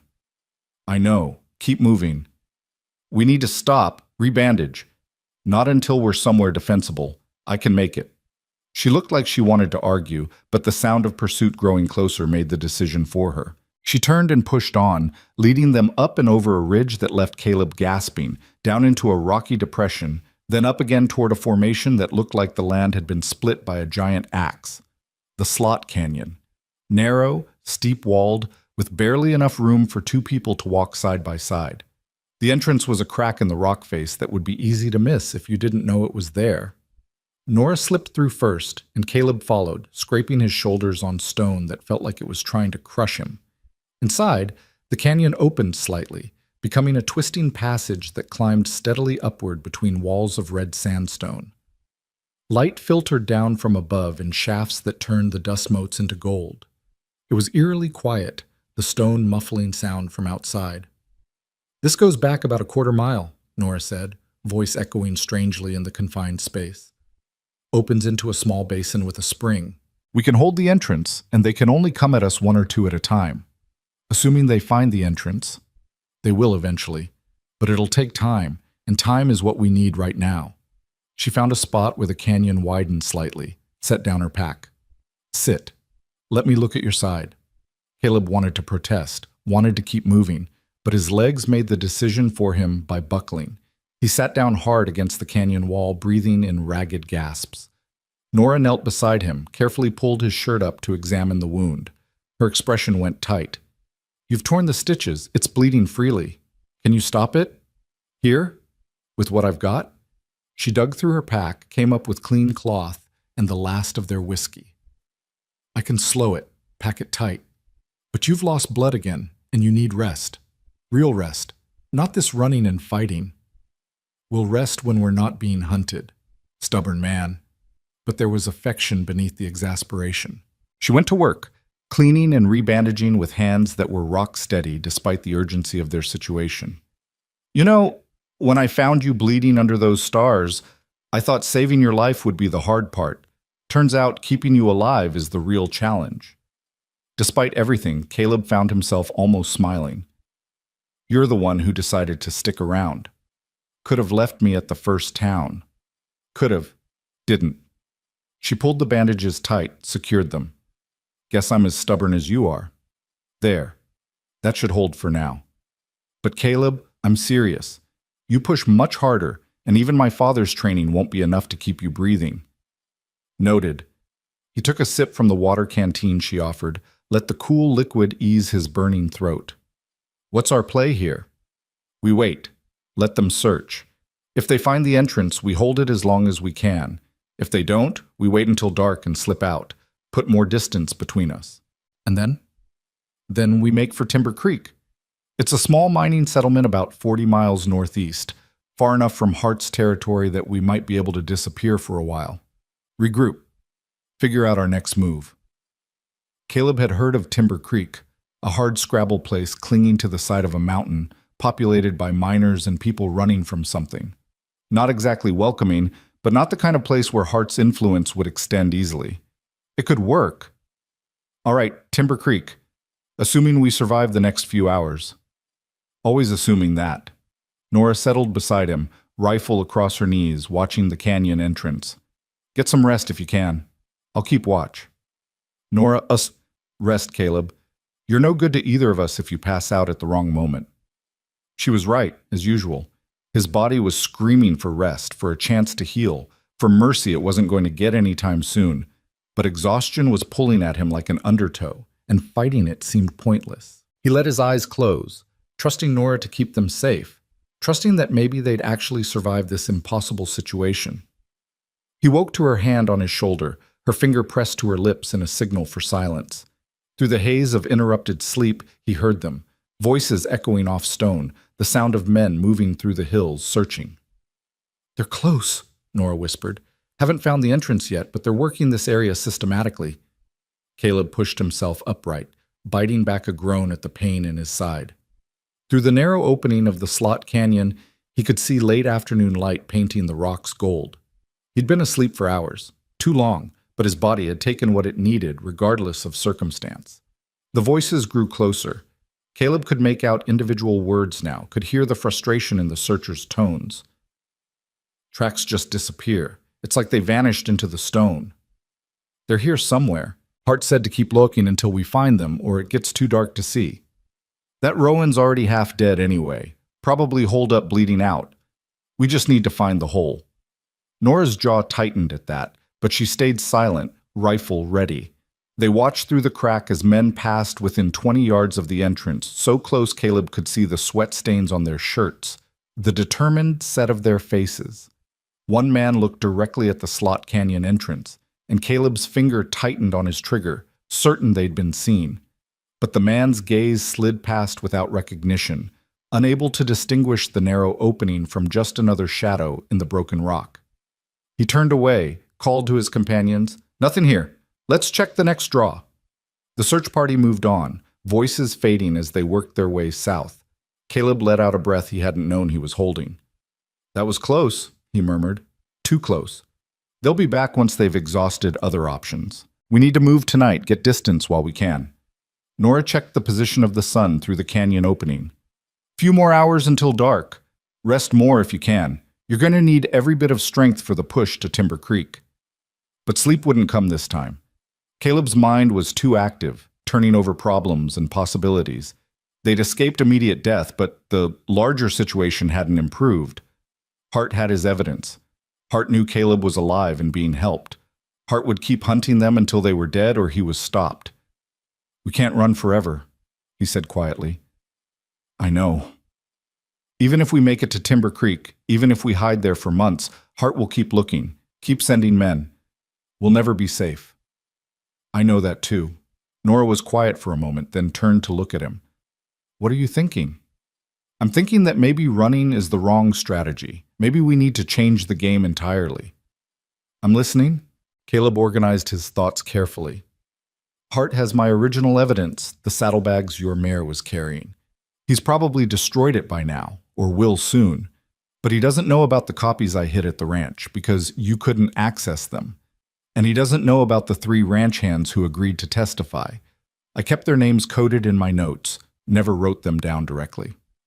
"So you still have witnesses, even without physical evidence?" "Maybe. If they haven't been intimidated into silence, if they're still alive." He paused, thinking it through. "But here's the thing. Hart spent the last week pulling resources, sending men out to hunt me. He's distracted, focused on eliminating the threat rather than covering his tracks. That's when men like him make mistakes." Understanding dawned in Nora's eyes. "You want to go back, not run north, but south. Back toward Hart's territory. Not toward it, into it. To find those ranch hands, get them somewhere safe. And if possible, to recover those copies from the tack room. With witnesses and documentation, we'd have enough to bring charges even without the original ledgers." "That's insane. That's walking right back into the fire." "It's the last thing Hart would expect. He thinks we're running, thinks we're trying to get as far from him as possible. He'll have men searching north, east, west, everywhere except right under his nose." Nora shook her head slowly, but he could see her working through it, testing the idea for flaws and finding it strangely sound despite its audacity. "It's still suicide. You're wounded, we're exhausted, we have limited ammunition, and even if we somehow manage to reach these witnesses, get the copies, what then? Hart controls the local law. Who do we take it to? There's a federal marshal who makes rounds through Cheyenne. Name's Garrett. Honest man from what I've heard. Can't be bought. If we could get the evidence to him, get the witnesses to testify on record, Hart's influence wouldn't matter." "How do you know this marshal is honest? How do you know Hart hasn't already gotten to him?" "I don't. But doing nothing guarantees Hart wins. At least this way we're fighting back." They sat in silence, the weight of the decision hanging between them. It was insane. Caleb knew that. Injured, hunted, outgunned, heading back toward the very place where everyone wanted them dead. It violated every instinct that said to run, to survive, to put distance between yourself and danger. But running meant living in fear forever, meant looking over their shoulders, waiting for the day Hart's men finally caught up, meant abandoning the men who'd trusted him, who'd risked their own safety to help expose Hart's crimes. "Tell me about these witnesses," Nora said finally. "The 3 men who agreed to testify." "Sam Porter, older ranch hand, been with Hart for years but saw which way the wind was blowing. Good man, just trying to survive. Jake Mitchell, young, hot-headed, watched Hart's men burn his family's homestead and run them off. He joined Hart's crew to spy, get evidence from inside. And Charlie Dawes, blacksmith in a town called Red Fork about 15 miles from Hart's ranch. He shod horses with rebranded marks, kept records of his own because he knew something wasn't right. 3 men in 3 different places, all of whom might already be dead or intimidated into silence. Might be. But if they're not, if even one of them is willing to testify, combined with the copies from the tack room, we'd have a case." Nora was quiet for a long time, rifle resting across her knees, face shadowed in the dim light of the slot canyon. When she finally spoke, her voice carried that same determination he'd heard the night she'd found him. "All right, we go back. But we do it smart. No heroics, no unnecessary risks. We find your witnesses, get the evidence, and get out. And if at any point it looks impossible, if the danger becomes too great, we abandon the plan and run. Agreed?" "Agreed." "Then we rest now, move after full dark. Head southeast toward Red Fork first. It's farthest from where Hart's search parties are concentrated. We talk to the blacksmith, see if he's still willing to testify. Then we decide next steps based on what we learn. It was a plan. Not a good one maybe, but a plan nonetheless. Something concrete to work toward beyond simple survival. Caleb felt something loosen in his chest. Not hope exactly, but purpose. Direction. A reason to keep fighting beyond just staying alive. "Thank you," he said quietly. "For what?" "For not walking away. For choosing to stand with me even though it would be safer, smarter, to leave me behind." Nora met his eyes, and in the shadows of the canyon, he saw something deep and complicated in her gaze. "You remind me that there are still things worth fighting for. That not everyone runs when things get hard. That's worth standing beside." She paused, then added softly, "Besides, I think we're past the point of walking away from each other. For better or worse, we're in this together now." "For better or worse," Caleb echoed, and knew with sudden certainty that he meant it in ways that went beyond this immediate crisis, beyond heart and evidence and survival. Meant it in the way you mean a promise that reshapes your future. They rested as the afternoon faded into evening, taking turns keeping watch while the other slept fitfully. When full dark finally settled over the hills, they gathered their minimal supplies and prepared to move. Outside the slot canyon, the world was transformed. Stars blazed overhead in their millions, so bright they cast actual shadows across the landscape. A quarter moon hung low in the east, providing just enough light to navigate by. The temperature had dropped sharply with the sun's departure, and their breath misted in the air. They moved south and east, avoiding established trails, keeping to high ground where they could see anyone approaching. Nora led with the confidence of someone who'd spent years reading terrain, choosing their path with care. Caleb followed, trying to move quietly despite his exhaustion, trying not to slow them down more than his wounded condition already demanded. The miles passed slowly. Every sound made them freeze. The skitter of a lizard across stone, the distant yip of coyotes, the rustle of night wind through sage. Twice they saw campfires in the distance and detoured wide around them, unable to risk discovery.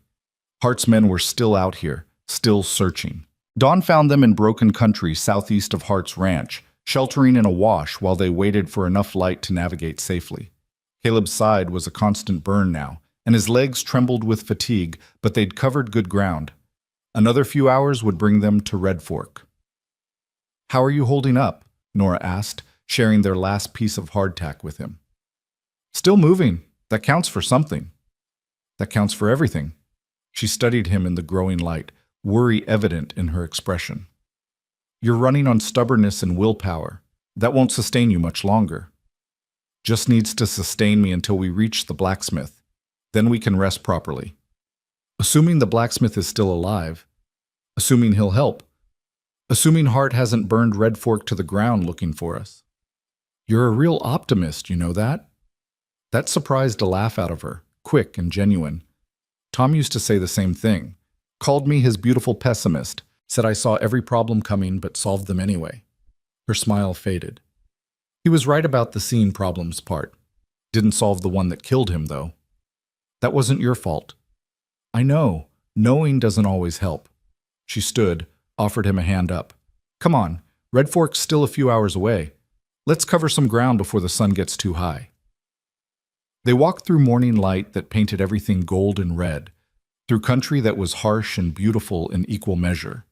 The land rose and fell in ridges and valleys, covered in sage and scattered juniper, alive with the sounds of waking birds and insects. In different circumstances, it might have been peaceful. Red Fork appeared as the sun was reaching its zenith. A collection of maybe 20 buildings scattered along a creek that probably justified the town's name when it was running full. Now, in late summer, it was more mud than water. The buildings were weathered wood and stone, the kind of structures built by people who weren't sure how long they'd be staying but wanted shelter while they decided. They approached cautiously from the east, using a low ridge for cover while they surveyed the town. It looked quiet. No unusual activity, no sign of Hart's men. Just a few people moving between buildings, going about normal business. "The smithy should be on the south end," Caleb said, pointing to a building with a forged chimney visible above its roof. Dawes runs it with his son. If he's still there, if Hart hasn't gotten to him, only one way to find out. Nora checked her rifle, made sure her pistol was loose in its holster. We go in together, stay alert. First sign of trouble, we're gone. They descended from the ridge and entered town from a side street, drawing a few curious glances but no open alarm. To anyone watching, they looked like what they were. Tired travelers dusty from the trail, nothing remarkable or threatening. The smithy's forge was cold when they reached it, the big double doors standing open to reveal an empty workspace. Tools hung neat on the walls, and several horseshoes waited to be fitted, but no sign of the blacksmith or his son. Maybe they're at lunch, Nora suggested, but her hand stayed near her pistol. Charlie, Caleb called out, not too loud but clear enough to be heard inside. Charlie Dawes, it's Caleb Rowan. I need to talk to you. For a long moment, nothing. Then a door at the back of the smithy opened cautiously, and a man appeared, older, maybe 60, with iron-gray hair and the heavy shoulders of someone who'd spent a lifetime swinging hammers. His eyes went wide when he saw Caleb. Jesus, Mary, and Joseph. Rowan? They said you were dead. Hart's been telling everyone you tried to rob him and got shot trying to escape. Hart's lying. About that and a lot of other things. Caleb stepped closer, wincing at the movement. Charlie, I need to know. Are you still willing to testify? To tell what you know about the horses he's had you shoe, the brands you've seen altered? Charlie's face went through several emotions. Fear, anger, calculation. You have any idea what you're asking? Hart's been on a rampage since you disappeared. 2 homesteaders found dead, their places burned. He's making examples, showing what happens to people who cross him. All the more reason to stop him, to bring in federal law that can actually hold him accountable. Federal law? Charlie laughed, but there was no humor in it. Son, Hart owns this territory. Federal marshal comes through twice a year if we're lucky. What's he going to do against Hart's private army? He can bring charges, start an investigation. With testimony from you, from other ranch hands, with the evidence I've gathered? What evidence? Hart's people came through here 3 days ago asking about you, about anyone who might have helped you. They said you had papers, ledgers, proof of Hart's crimes, said Hart had recovered it all and burned it, said you were a thief and a liar who'd gotten what he deserved. Caleb's heart sank. If Hart was already spinning that narrative, already controlling the story, getting people to testify would be that much harder. I have copies, Charlie. Hidden copies that Hart doesn't know about. And I have witnesses willing to testify about what they've seen. You were one of them. I need to know if you still are. The blacksmith looked from Caleb to Nora, taking in their condition, the bloodstains on Caleb's shirt, the exhaustion in both their faces, the desperation of people who'd been running hard and couldn't run much further. Who's she? He asked. Nora Bell. She saved my life. She's the only reason I'm still standing. Mrs. Bell? Charlie nodded to her respectfully. You know what you've gotten yourself into helping this man? I know exactly what I've gotten into, Mr. Dawes. Question is, do you know what you'll become if you let Hart win through fear and intimidation? Something shifted in Charlie's expression at that. A hardening, a decision being made. My son's in the back. He wanted to testify too, wanted to stand up to Hart. I told him it was too dangerous, that we should keep our heads down and survive. He said some things are worth the risk. The blacksmith's jaw tightened. He was right. I'm in. I'll testify to what I've seen, what I've done under Hart's orders. But Rowan, you need to understand, testifying means painting a target on my family. You better make damn sure it counts for something. Relief flooded through Caleb so intense it left him dizzy. It will. I promise you it will. Don't promise me. Just get it done. Charlie glanced toward the street, checking for observers. You can't stay here. Hart's men come through regular, and if they see you, he thought for a moment. There's an old line shack about 5 miles northeast, past the Broken Butte. Been abandoned for years, but it's got a roof and walls. You can hole up there, rest. I'll spread word to the other witnesses you're looking for, if they're still alive, if they're still willing. Give me 2 days to make contact, then meet me back here after dark. We'll figure out how to get you all to that federal marshal.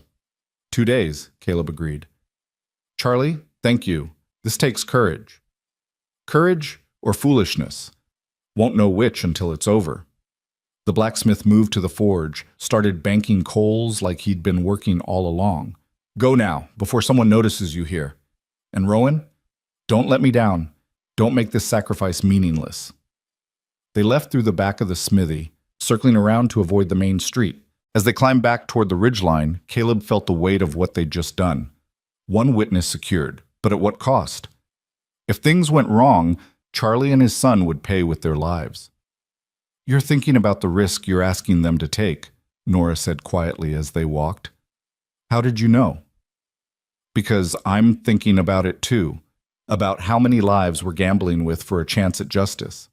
She paused, looking out over the hard country stretching before them. But here's what I keep coming back to. Hart's already taking lives, already destroying families. He'll keep doing it until someone stops him. At least this way, people are choosing to fight back, choosing to stand for something rather than just surviving in fear. When did you become such an optimist? When I met a stubborn cowboy who wouldn't quit even with a bullet through his side. She smiled at him, tired but genuine. Come on, let's find that line shack before you collapse. Take it, Tom. She murmured. The line shack turned out to be more generous than advertised. 4 walls still standing, most of a roof, and a fireplace that drew reasonably well. Someone had used it recently enough that there was still kindling by the hearth and a stack of firewood outside. They made camp gratefully, and for the first time in days, Caleb let himself truly rest. Nora cleaned and rebandaged his wound, which was healing slowly, but healing nonetheless. They ate a meager meal from their remaining supplies and talked about what came next. 2 more witnesses to find, Caleb said. Sam Porter at Hart's Ranch and Jake Mitchell. He might still be there too, or he might have run. Then we need the copies from the tack room. Getting onto Hart's property is going to be nearly impossible. He'll have it locked down tight. I know, but we'll figure something out. We've gotten this far.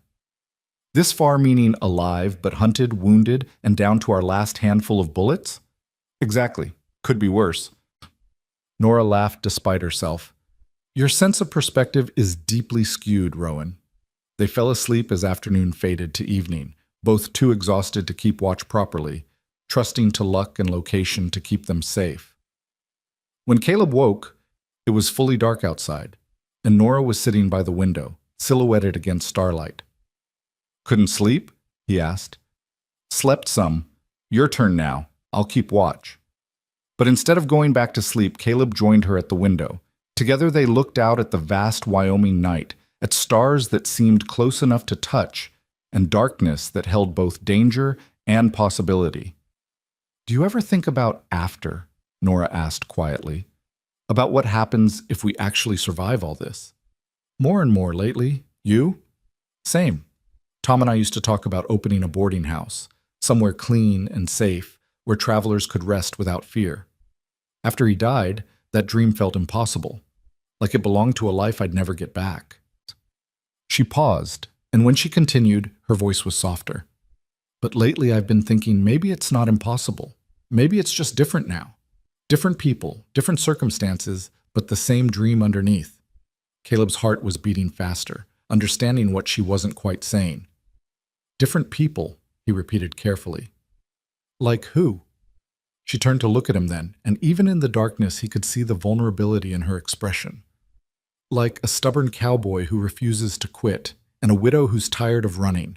Like 2 people who found each other bleeding under stars and decided to stand together. Nora, I'm not asking for promises, Caleb, not with everything still uncertain, with Hart still hunting us. But I need you to know, when you asked if I ever think about after, the answer is yes. And when I imagine it, you're there, in that boarding house, in that life. If that's something you'd want too. He crossed the small space between them, took her hands in his. It's everything I'd want. You're everything I'd want. I just didn't think I had the right to say it. Didn't think I could ask you to tie your future to mine when mine is still so uncertain. Life is always uncertain. Tom taught me that. You can wait for guarantees and wake up one day to find you've wasted all your time waiting, or you can decide that some people, some connections, are worth the risk. Her fingers tightened on his. You're worth the risk, Caleb Rowan. He kissed her then, gentle and careful, tasting salt and dust and something that might have been tears. When they pulled apart, both were smiling despite everything, despite the danger, despite the pain, despite the impossible odds they still faced. "So we survive this," Caleb said. "We bring Hart down, and then we build something together, something good and clean and worth all this fighting." "Deal," Nora agreed. "But first we have to make it through the next 2 days. Together. Always together." They sat by the window until dawn, keeping watch, but also just being present with each other, savoring this moment of peace before the storm resumed. And when morning came, painting the Badlands in shades of amber and rust, they faced it side by side, ready for whatever came next. The 2 days that followed felt both endless and too short. They stayed at the line shack, venturing out only for water from a nearby spring and to scout for any sign of Hart's men. Caleb's wound continued its slow healing, and while he wasn't back to full strength, he could move without the constant threat of passing out. That would have to be enough. On the afternoon of the second day, as shadows were lengthening across the Badlands, Nora spotted a rider approaching from the direction of Red Fork. They watched from inside the shack, weapons ready, until the figure came close enough to identify. Charlie Dawes, riding alone, his posture tense but purposeful. Caleb stepped out to meet him, Nora covering from the doorway. The blacksmith dismounted heavily, looking like a man who'd aged years in just 2 days. "I found them," Charlie said without preamble. "Porter and Mitchell, both still alive, both still willing to testify. But Rowan, the situation's worse than you know." "How much worse?" "Hart's declared martial law on his own land. Anyone leaving the ranch property without permission gets shot on sight. He's brought in more men, not ranch hands, but hired guns. Professional killers. He's turned that place into a fortress." Charlie wiped sweat from his forehead despite the cooling air. "Porter managed to get a message out through a supply wagon driver. Says Hart's getting paranoid, sees conspiracies everywhere. He's convinced you have help from someone on the inside, and he's interrogating his own men trying to root out the traitor. That means Porter's in danger even if he doesn't do anything. Hart will eventually get around to questioning him." "Exactly, which is why Porter says if we're going to do this, it has to be now. He and Mitchell are ready to run, to testify, but they need help getting off the ranch, and you still need those copies from the tack room." Charlie shook his head grimly. "It's impossible, Rowan. Even if you could get onto the property without being seen, getting 3 people back off, with Hart's security, you'd be dead before you made it halfway." Caleb felt Nora step up beside him, could sense her mind working through the problem the same way his was. Impossible wasn't the same as hopeless. Impossible just meant no one had figured it out yet. "What about the supply wagons?" Nora asked. "You said a driver got Porter's message out. Does that mean they're still allowing deliveries?" "Weekly provisions from town, food, equipment, whatever the ranch needs, but they search everything coming in and out now. 3 grown people couldn't hide in a wagon without being discovered." "What if they weren't hiding in the wagon? What if they were part of the delivery?" Nora looked at Caleb, and he could see an idea forming in her expression. "How many drivers usually make the run?" 2, sometimes 3, depends on how much they're hauling. "And do Hart's men know all the regular drivers by sight?" Charlie caught on to what she was suggesting, his eyes widening. "Some they know, some they don't. The company rotates drivers. But you're not seriously thinking—" "I'm thinking that 2 people who look like they belong might get onto that ranch easier than 2 people sneaking around in the dark. We'd have legitimate reason to be there, legitimate access to the buildings." She turned to Caleb. "The tack room is in the south barn, you said, where they'd unload feed and equipment?" "Adjacent to it. But Nora, if something goes wrong, if they recognize me, then we make sure they don't recognize you. Change your appearance, keep your head down, act like you belong there." Her mind was clearly racing now, working through details and possibilities. "We go in with the supply wagon. While everyone's focused on unloading, you slip away to the tack room, get the copies. Meanwhile, I create a distraction, give Porter and Mitchell a chance to position themselves. When we leave, they hide in the empty wagon, and we're all off the ranch before Hart knows what happened." It was audacious, maybe even brilliant, and absolutely terrifying in its simplicity. So many things could go wrong. But Caleb couldn't think of a better alternative, and time was running out for Porter and Mitchell. "When's the next supply run?" he asked Charlie. "Tomorrow morning. Leaves town at dawn, arrives at the ranch around mid-morning. Can you get us on that wagon? Make it look legitimate? Charlie was quiet for a long moment, weighing the risk against the possibility. My cousin runs the freight company. He owes me favors, and he's no friend of Hart's. Lost a contract because he wouldn't look the other way on some suspicious shipments. He might be willing to help. The blacksmith's jaw set in determination. All right, I'll talk to him tonight. If he agrees, you'll need to be in Red Fork before dawn. I'll have clothes ready, make you look like drivers. But Rowan, understand, if this goes wrong, my cousin's business is finished, possibly his life too. I understand. And Charlie, thank you for all of this. Thank me when we're all alive on the other side. Charlie mounted his horse, preparing to leave. Tomorrow, before dawn. Don't be late, and for God's sake, try not to look like yourselves. After the blacksmith left, Caleb and Nora spent the remaining daylight preparing. They went through what little they had, deciding what could be carried hidden on their persons and what would have to be left behind. Nora cut Caleb's hair shorter, changed the way it lay, and made him shave off the beard he'd grown during his recovery. When she was done, he looked in their small mirror and barely recognized himself. Your own mother wouldn't know you, Nora said with satisfaction. Let's hope Hart's men are less observant than my mother would be. He studied her in turn. What about you? You look too memorable as you are. Memorable how? She raised an eyebrow, but he could see she was pleased despite the circumstances. Like someone who'd haunt a man's dreams. We need you to look ordinary, forgettable. They worked on her appearance together, pulling her hair back severely, adding dirt to dull its shine, changing her posture to be more stooped and less confident. It was remarkable how small changes could alter someone's entire presence. By the time they were done, she looked like a different person. A tired working woman used to hard labor and harder circumstances. That night, neither of them slept much. They went over the plan repeatedly, trying to anticipate every possible problem and solution. What if they were questioned? What if Porter and Mitchell couldn't get to the wagon? What if the tack room copies had already been found? Each scenario got discussed, analyzed, given a contingency plan that was probably inadequate but better than nothing.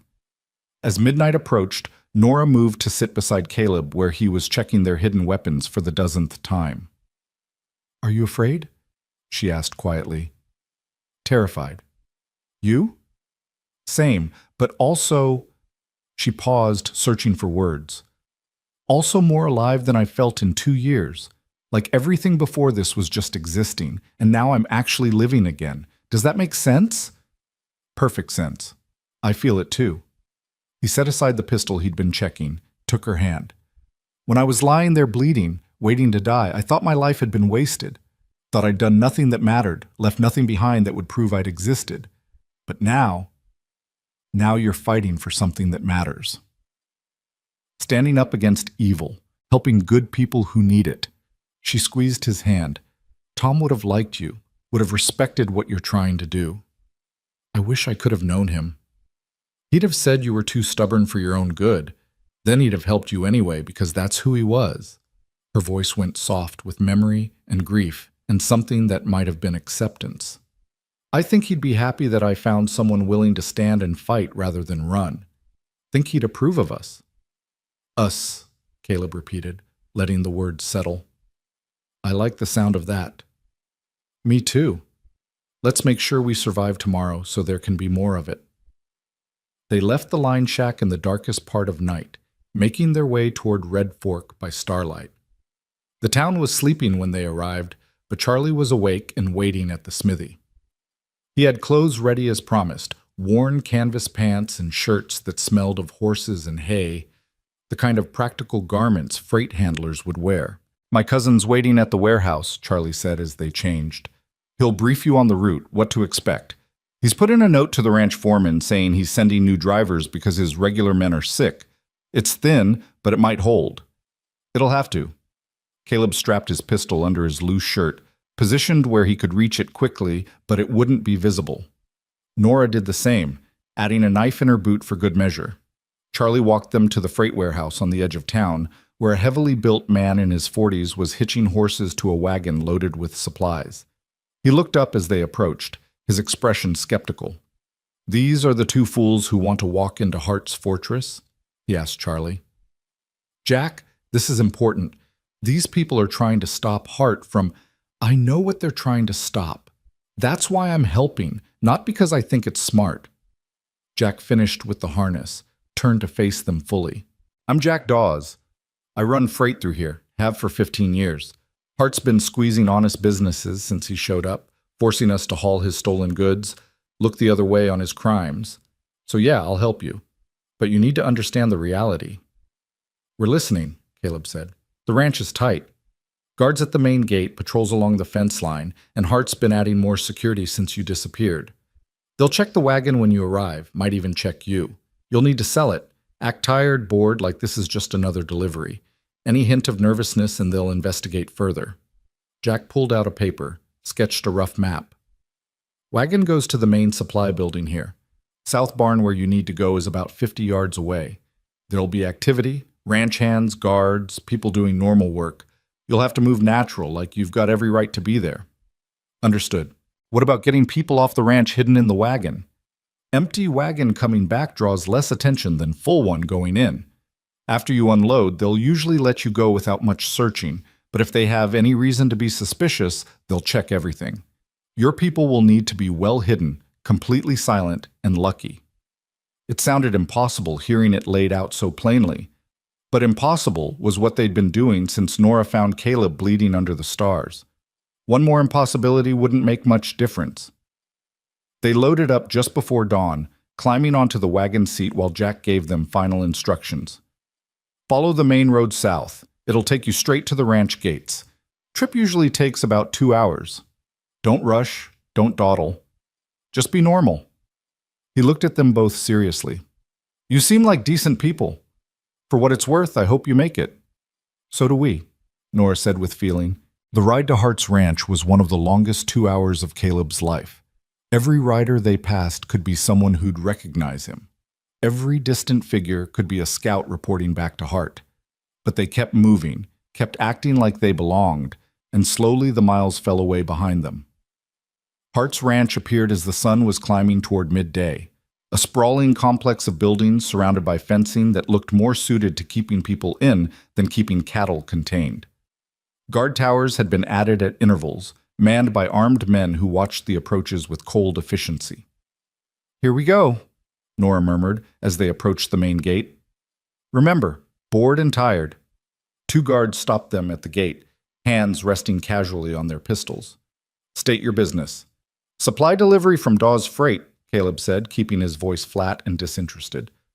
Got a note here from the foreman. He handed over the paper Jack had provided. The guard read it slowly, looking up several times to study their faces.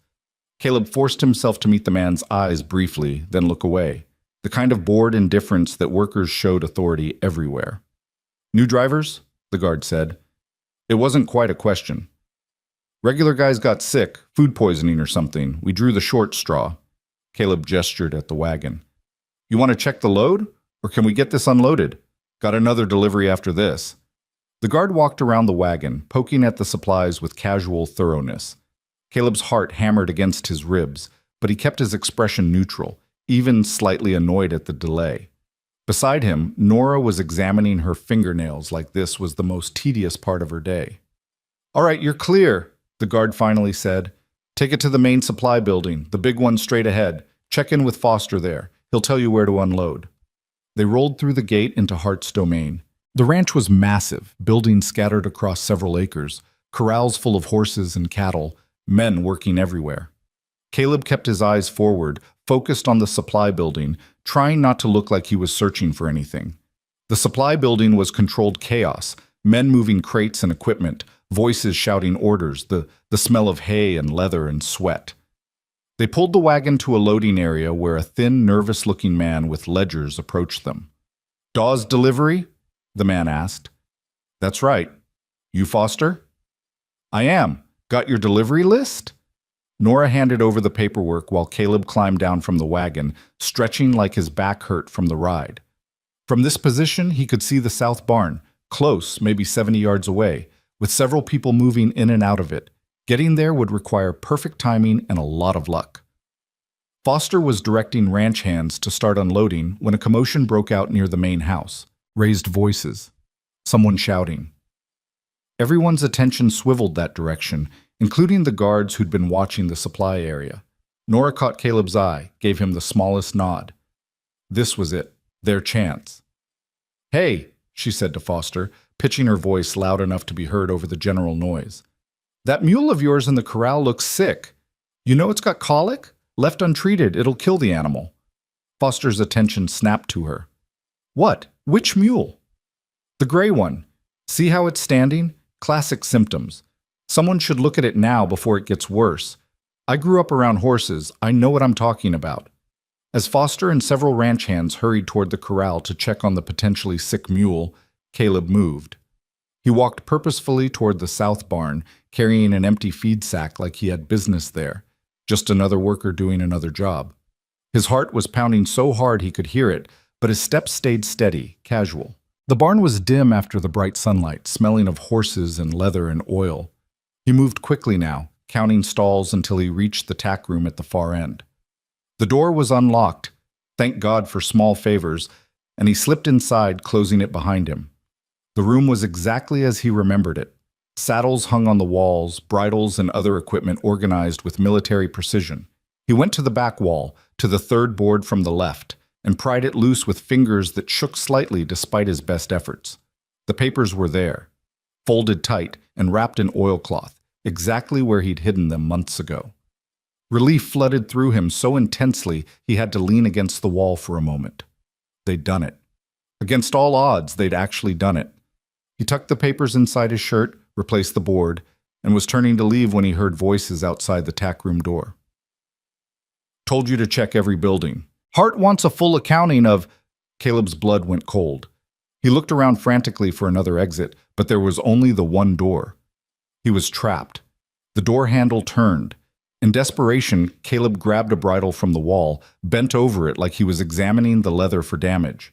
The door opened and two of Hart's men entered, stopping short when they saw him. "Who the hell are you?" "Freight driver. Foster sent me to grab some tack that needs repair." Caleb held up the bridle, didn't make eye contact. "Said something about the stitching coming loose, wanted it sent out with us when we leave." The men looked at each other, uncertain. "Foster didn't say anything about that." "Take it up with him. I'm just doing what I was told." Caleb moved toward the door, praying they'd let him pass. "You want me to put this back?" "No, just get out of here, and next time don't go wandering around without an escort." "Yes, sir. Sorry, sir."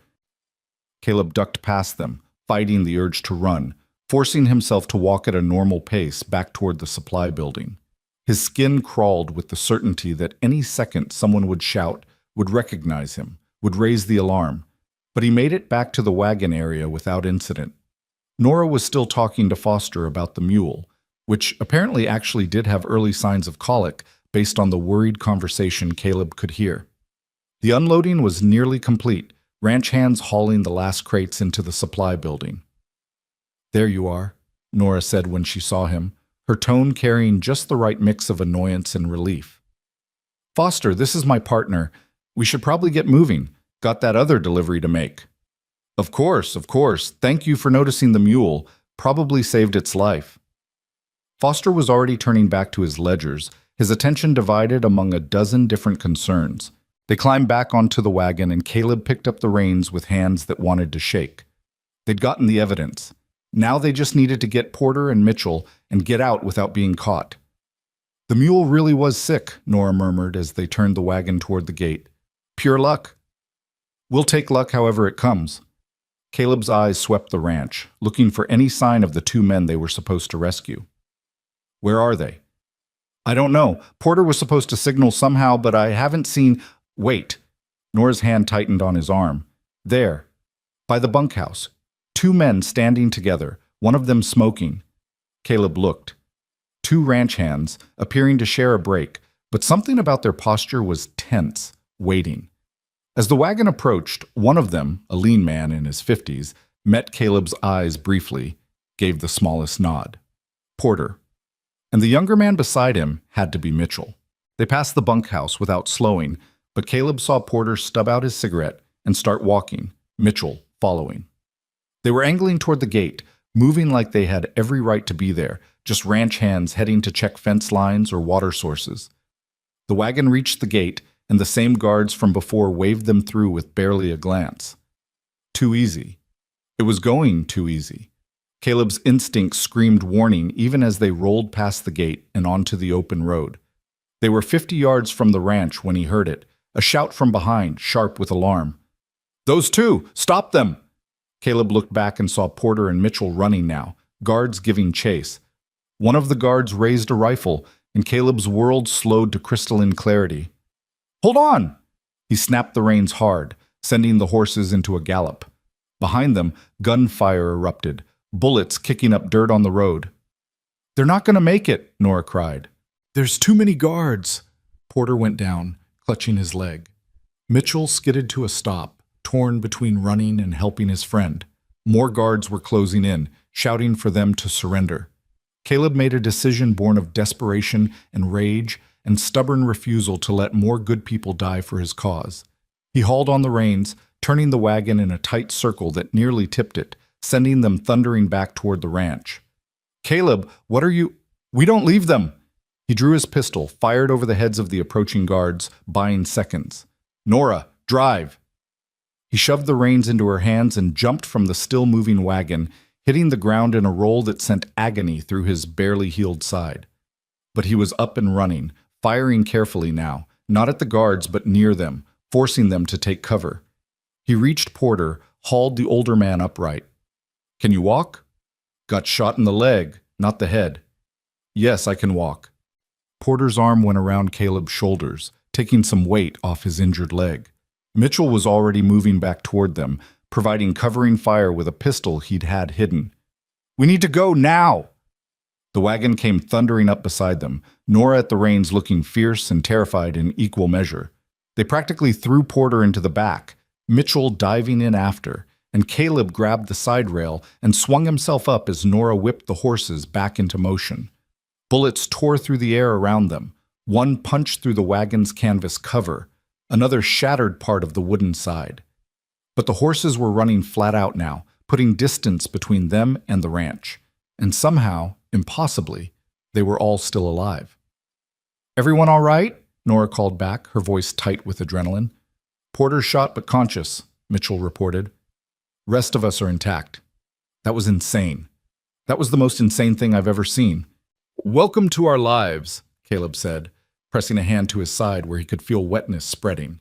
He'd torn something again in that jump from the wagon. Of course he had. They raced north, pushing the horses as hard as they dared, knowing that Hart's men would be organizing pursuit. But they had a head start, and the territory ahead was rough enough that horses would struggle to move fast. Maybe it would be enough. "Where are we going?" Porter asked through gritted teeth, holding his wounded leg. "Timber Creek," Nora said. "Small mining town about 40 miles northeast. We can rest there, tend to wounds, and figure out how to get all of us to the federal marshal in Cheyenne." "Timber Creek." Porter laughed weakly. "I've heard of it. Rough place, full of criminals and people running from something." "Then we'll fit right in," Caleb said. They rode hard until the horses were lathered and blowing, then slowed to a pace they could maintain. Behind them, no sign yet of pursuit, but it would come. Hart wouldn't let this go. Not when they'd gotten evidence, witnesses, and done it right under his nose. As the adrenaline faded, pain came rushing back. Caleb's side was a constant scream now, and he could feel blood soaking through his bandages again. But he was alive. They were all alive. And they had what they needed to bring Hart down. "Let me see that," Nora said when they finally stopped to rest the horses. She climbed into the back of the wagon, her face going tight when she saw how much blood there was. "Caleb Rowan, you're going to be the death of yourself." "But not today." He managed a weak smile. "We did it, Nora. We actually did it. We got the evidence and the witnesses. Now we just have to live long enough to use them." She was already working on his wound, cleaning and repacking it with practiced efficiency. "This is getting infected. You need real medical care, not just my field surgery. Add it to the list of things we'll worry about later." Porter watched them work with obvious curiosity. "You two, how long have you known each other?" "Feels like forever," Nora said. Actually, about 2 weeks. 2 weeks, and you're willing to die for each other. That's either love or insanity. Probably both, Caleb said, meeting Nora's eyes. Definitely both. Mitchell had been keeping watch while they worked, and now he called out softly, "Riders, coming from the south, at least 6 of them." Everyone froze. 6 riders meant a serious pursuit force, probably some of Hart's best men. The horses were exhausted from their run, couldn't sustain another hard gallop, which meant they had to make a stand or find another way. "How far to Timber Creek?" Caleb asked. 20 miles, maybe less, Nora said, "but we can't outrun them that far." "Then we don't outrun them. We outsmart them." Caleb looked around, assessing the terrain. They were in broken country, lots of draws and ravines, scattered rock formations. "Porter, can you shoot with that leg?" "I can shoot better than I can walk." "Mitchell?" "I'm in. What's the plan?" "We split up. Porter and I take the wagon and keep heading northeast, make it obvious, leave a trail they can follow. You and Nora take the horses, circle around through that draw to the east. Give it 30 minutes, then come at them from behind while they're focused on us." "That's putting yourself in danger as bait," Nora protested. "I'm already a target. Might as well use it." He touched her face gently. "Trust me. We've made it this far. We'll make it through this too." She looked like she wanted to argue, but Mitchell was already helping Porter transfer to the wagon, and the sound of pursuing riders was getting closer. Finally, Nora nodded. 30 minutes. Then we hit them hard." She kissed him quickly, fiercely. "Don't you dare die before I get back." "Wasn't planning on it." They separated, Nora and Mitchell disappearing into the draw with the 2 horses, while Caleb and Porter took the wagon and continued northeast at a pace just fast enough to keep ahead of pursuit, but slow enough to be followed. They didn't have to wait long. The 6 riders came into view about 10 minutes later, spreading out as they approached, professional and cautious. These weren't random ranch hands. These were the hired guns Charlie had mentioned, the kind of men who killed for money and did it well. "Get ready," Caleb said quietly to Porter. "They'll try to box us in, hit us from multiple angles. We need to hold them off until—" The lead rider called out, voice carrying across the broken ground. "Rowan, there's nowhere to run. Mr. Hart is willing to talk terms if you surrender now." "Hart's terms usually involve a bullet," Caleb called back. "I'll pass." "Your choice." The riders began closing in, rifles coming up. Caleb and Porter opened fire first, their shots forcing the riders to scatter and take cover. It became a running firefight, the wagon lurching over rough ground while bullets flew in both directions. Caleb drove with one hand and shot with the other, trying to keep them moving while Porter provided covering fire from the back. A bullet punched through the wagon seat inches from Caleb's leg. Another grazed Porter's shoulder, drawing blood, but not stopping him. They were outgunned and outnumbered, and it was only a matter of time before a lucky shot ended this. Then, like thunder from clear sky, Nora and Mitchell came charging from the east, firing as they rode. The pursuing riders were caught completely off guard, their attention entirely focused forward. 2 went down immediately. A third wheeled his horse around only to take Mitchell's bullet in the chest. The remaining 3 scattered, trying to regroup, but the momentum had shifted. What had been a hunt became a desperate fight for survival. Caleb brought the wagon around, adding his fire to the chaos, and within minutes it was over. 3 riders dead, 2 wounded and fleeing south, 1 surrendering with his hands raised. In the sudden quiet, Caleb could hear his own heartbeat, could feel the sick aftermath of violence settle over him. This wasn't the first blood he'd spilled, but it never got easier, never stopped feeling like a small piece of his soul being carved away. Nora rode up to the wagon, her face pale but determined. "Everyone alive?" "More or less," Porter said, examining his shoulder wound. "Gonna have matching scars with Rowan here." The surrendering rider sat his horse, hands still raised, fear evident in his face. "Please, I was just hired to track, not to kill. I don't want trouble." "Then you'll ride back to Hart with a message," Caleb said, voice hard. "Tell him I have evidence of his crimes. Tell him I have witnesses ready to testify. Tell him it's over. He can run or he can wait for the federal marshal. But either way, his empire is finished." The rider nodded frantically. "I'll tell him. I swear I'll tell him." "Then go." They watched the man gallop south, carrying Caleb's ultimatum back to Hart. Mitchell moved among the fallen, checking for any who might still be alive that needed help. It was grim work, but necessary. "We should move," Nora said quietly. More could be coming. They continued northeast, pushing through exhaustion and pain, carrying their wounded and their hope. The sun was setting when Timber Creek finally appeared on the horizon, a rough collection of buildings clinging to a mountainside, smoke rising from forges and chimneys, the sound of mining operations echoing through the valleys. It wasn't beautiful. It wasn't welcoming. But it was sanctuary. They rode into town as darkness fell, drawing stares but no challenges. People minded their own business in Timber Creek, had their own troubles without taking on others. They found a boarding house that looked slightly less disreputable than the others, and the owner, a stern-faced woman named Mrs. Kendrick, took one look at them and sighed. "You're running from something." "Yes, ma'am," Caleb admitted, "and we have wounded who need tending. Don't they always?" But she was already organizing, calling for hot water and clean bandages. "I don't want trouble in my house, but I don't turn away people who need help. You can stay.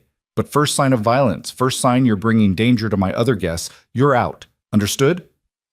"Understood. Thank you."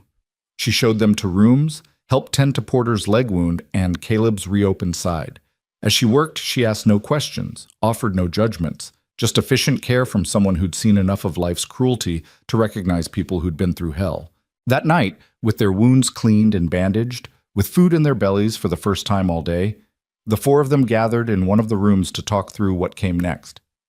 "The federal marshal makes his rounds through Cheyenne once a month," Porter said. "Should be there in about 2 weeks. Question is, how do we survive 2 weeks with Hart knowing where we are?" "He doesn't know where we are," Mitchell pointed out, "just that we came north. That's a lot of territory to search. He'll find us eventually. Man like Hart doesn't give up." Porter shifted his injured leg, wincing. "We need a backup plan. Something that ensures this evidence gets to the marshal even if we don't survive to deliver it ourselves." "I can make copies," Nora offered. "Hide them in different locations. That way if something happens to one set, the others still exist. And we need to get our testimony written down. Sworn statements that can stand in court even without us there to give them in person," Caleb added. "There's got to be someone in this town who can witness and notarize legal documents." "There is," Mrs. Kendrick said from the doorway. They all turned, startled, but she just smiled dryly. "I couldn't help overhearing. And yes, there's a man here. Used to be a lawyer back east before he decided civilization wasn't worth the trouble. He'll help you if you ask right." Over the next week, they did exactly that. The former lawyer, a gruff man named Samuel Price, took their statements with exacting care, asking questions, probing for details, building a case that could stand up in any court. Nora made 3 copies of all the documents, hiding them with trusted contacts throughout the town. They fortified their position, bought weapons and ammunition, prepared for the possibility that Hart would find them before they could get to the marshal, but mostly, they waited. And in the waiting, something strange happened. They began to heal. Not just physically, though their wounds gradually closed and strength returned, but in deeper ways. They talked, shared stories, began to imagine futures beyond just survival. Porter spoke of a farm he'd always wanted, a place where he could work land that belonged to him rather than serving some rich man's empire. Mitchell talked about going back to school, maybe becoming a teacher, helping kids learn to read and think for themselves. And Caleb and Nora talked about their boarding house, that dream that had started with her and Tom, but had evolved into something new, something that belonged to both of them now. "We'll call it Bell and Rowan," Nora said one evening as they sat on the boarding house porch, watching stars emerge over the mountains. "Has a nice ring to it." "Bell and Rowan," Caleb repeated, trying it out. "I like it. Though technically shouldn't it be Rowan and Bell? Alphabetical order." She swatted his arm. "It's my dream that you're joining. I get first billing." "Fair enough." He pulled her closer, felt her settle against him with comfortable familiarity. "You really think we'll get the chance to build something together?" "I have to believe it. The alternative is thinking all this pain and fighting was for nothing." She looked up at him, and in her eyes he saw the same fragile hope he felt. "We've survived this much. Survived getting shot, getting hunted, getting into impossible situations and finding our way out. If we can do all that, surely we can survive long enough to build a life." "Surely," he agreed, and kissed her temple. Bell and Rowan it is. We'll make it real. The message came on the 8th day. A writer arrived in town asking around for Caleb Rowan, carrying a letter sealed with red wax. Mrs. Kendrick brought it to them with obvious worry. This came for you. The man who delivered it said it was important. Caleb broke the seal with shaking hands, unfolded the paper, and read. As he did, his face went from concerned to shocked to something that might have been hope. What is it? Nora asked. It's from Federal Marshal James Garrett. He says he received word about our situation, about the evidence we've gathered. He's coming here, to Timber Creek, rather than waiting for us to come to Cheyenne. Says he's bringing federal authority to investigate Hart's operation and he wants our testimony. Caleb looked up, hardly daring to believe it. He's coming here, in 3 days. Porter let out a whoop of triumph. Mitchell grinned like he'd just been released from prison, and Nora wrapped Caleb in a hug so tight he could barely breathe. It's almost over, she whispered. Finally, it's almost over. But Caleb knew better than to celebrate too soon. 3 days was a long time. Long enough for Hart to make one final, desperate move. Long enough for everything to still go wrong. We need to be ready, he said quietly. Hart knows that when the marshal arrives, it's over for him. He'll either run or he'll make one last attempt to stop us. Either way, these next 3 days are the most dangerous we'll face. Then we face them the same way we've faced everything else, Nora said firmly. Together, standing our ground, refusing to give up. And so they prepared for the final confrontation, knowing that the next 3 days would determine everything. Would determine if their fight had meaning, if their sacrifices would lead to justice, if they'd live to see that boarding house become reality. 3 days. Just 3 more days to survive. And then finally, they could start living instead of just fighting to stay alive. The 3 days stretched ahead like an eternity compressed into hours. They fortified Mrs. Kendrick's boarding house as best they could without alarming the other guests, positioning themselves so they could watch all approaches, keeping weapons close but hidden, sleeping in shifts so someone was always alert. The whole town seemed to sense the tension, giving them wider berth than usual, and in Timber Creek that was saying something. On the morning of the 2nd day, a boy no more than 12 came running up the main street, breathless and wide-eyed. He found Caleb on the boarding house porch and thrust a crumpled note into his hands. Man gave me 2 bits to deliver this, said it was urgent. Caleb unfolded the paper, his blood going cold as he read. The handwriting was elegant, almost mocking in its precision. Mr. Rowan, you've been quite resourceful, I'll grant you that. But all things must end. The federal marshal will not reach Timber Creek. I have friends along every route, and accidents happen to lawmen who meddle in affairs beyond their understanding. However, I'm a reasonable man. Meet me at the old Chapman homestead at sunset tomorrow. Come alone, unarmed, and we'll discuss terms. Refuse, and I'll burn Timber Creek to the ground finding you. The choice is yours. Ezekiel Hart. Nora read over his shoulder, her face going pale. It's a trap. Obviously, it's a trap. Of course it is, but he's serious about burning the town. You've seen what he's capable of. Caleb crumpled the note in his fist. He's desperate now, cornered. That makes him more dangerous than ever. Porter limped out onto the porch, his leg healing but still weak. What's happened? Caleb showed him the note. The older man's jaw tightened as he read. He's bluffing. He wouldn't dare attack a whole town. Wouldn't he? He's already murdered homesteaders, burned families out. What's one mining town full of people he considers beneath him? Mitchell had joined them now, and his young face was set in grim lines. He'll do it, and he'll make sure everyone knows it was because of us. Then we don't give him the chance. Nora's voice was steel. We don't play his game. We stay here, stay fortified, wait for the marshal. And if Hart makes good on his threat? If he sends his men to torch this place? Caleb looked at each of them. Mrs. Kendrick has been good to us. This town has sheltered us, asked no questions.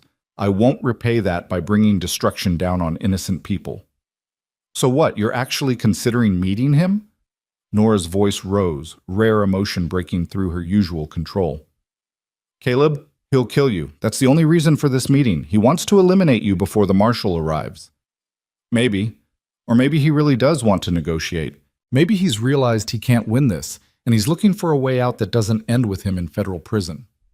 Even as Caleb said it, he didn't quite believe it. But the alternative, sitting here waiting while Hart potentially massacred an entire town, was unbearable. "You're not going alone," Nora said flatly. "If you're fool enough to walk into this, then I'm fool enough to walk in with you." Nora, don't. Don't try to protect me by leaving me behind. We're partners, remember? We stand together. That was the deal. Her green eyes blazed with determination and fear, and something deeper that made Caleb's chest ache. "You don't get to sacrifice yourself and call it nobility. That's not how this works." Porter cleared his throat. "She's right. You go alone, you're dead. But if we're smart about this, if we plan it right, maybe we can turn his trap back on him." "How?" Mitchell asked. "He'll have men positioned everywhere around that homestead. The second Rowan shows up, they'll gun him down. Unless we get there first, scout the location, find his men, neutralize them before the meeting." Porter was warming to the idea now, his tactical mind working through possibilities. "I can't move fast with this leg, but I can still shoot. Mitchell's young and quick, and Mrs. Bell here is worth any 3 normal men in a fight." "Don't forget Samuel Price," Mrs. Kendrick said from the doorway, making them all jump. She'd been so quiet they hadn't noticed her approach. "The lawyer. He was a sharpshooter in the war before his conscience got the better of him. He's been listening to your story this whole week, and I know him well enough to say he'd help if you asked." "Mrs. Kendrick, we can't ask civilians to risk their lives," Caleb started. "Young man, everyone in this town is running from something or someone. We're all familiar with men like Hart, with the kind of power that crushes ordinary people because it can. You're actually trying to stop one of them. That makes you the least civilian person here." She crossed her arms, her stern face softening slightly. "Besides, I've grown fond of you all. Be ashamed to let Hart kill you when we could prevent it." The plan came together over the next hours, refined and argued over, picked apart and rebuilt. They'd go to the Chapman homestead early, a full day early, and scout every inch, find Hart's men, their positions, their numbers. Then, when Hart arrived expecting to spring his trap, they'd spring theirs instead. It was risky, maybe suicidal, but it was better than sitting helplessly or walking blindly into death. Samuel Price turned out to be a tall, weathered man in his 60s with calm eyes and steady hands. When they approached him about helping, he listened without interruption, then simply nodded. "I left the law because I couldn't stomach defending guilty men anymore, but I never stopped believing in justice. If you're offering me a chance to help deliver it, I'm in." They left Timber Creek before dawn on the 3rd day, 5 of them on horseback, moving through country that was just beginning to lighten with approaching sunrise. Porter had insisted on coming despite his leg, and no amount of argument would dissuade him. Mitchell rode with the nervous energy of youth facing something that could end his life before it had really begun. Samuel Price was calm as still water, his rifle held with comfortable familiarity. And Nora rode beside Caleb, her presence both comfort and terror. Comfort because he couldn't imagine facing this without her. Terror because if something happened to her, if his choices got her killed, he'd never forgive himself. The Chapman homestead had been abandoned for years, victim of one of Hart's early land grabs. The buildings were weathered and sagging, windows broken, doors hanging crooked. It sat in a small valley surrounded by low hills covered in sage and rock, perfect for an ambush, which was exactly why Hart had chosen it. They approached from the east, using the hills for cover, and spent the morning methodically searching. They found Hart's men by mid-afternoon, 6 of them positioned in strategic locations around the homestead, well hidden and clearly professional. Samuel spotted 2 more on the ridge to the north, likely scouts meant to give warning if anyone approached from that direction. 8 men, Porter said quietly as they regrouped in a draw out of sight, plus however many Hart brings with him. We're outnumbered at least 2 to 1. "But we have surprise," Mitchell countered. "They're not expecting anyone until tomorrow at sunset. Right now they're just watching an empty building, probably bored." "Bored men make mistakes," Samuel agreed. "We take them quiet, one at a time, starting with those scouts. Remove them from the equation before Hart even arrives." They spent the rest of the afternoon doing exactly that. It was tense, dangerous work, approaching armed men without being seen, neutralizing them without raising alarm. Porter couldn't move quickly enough for the close work, so he positioned himself as sniper support, his rifle covering each operation from a distance. Samuel moved like a ghost, his war experience evident in every careful step. Mitchell had the reckless courage of youth, throwing himself into danger with barely a thought. And Nora was precise and efficient, doing what needed doing without hesitation. By the time the sun was setting, they'd captured or disabled 7 of Hart's men. The 8th had somehow slipped away, disappearing into the hills before they could reach him. It was a problem. He could warn Hart, could change the entire dynamic. But there was nothing to do about it now, except prepare for the possibility that Hart would know his trap had been compromised.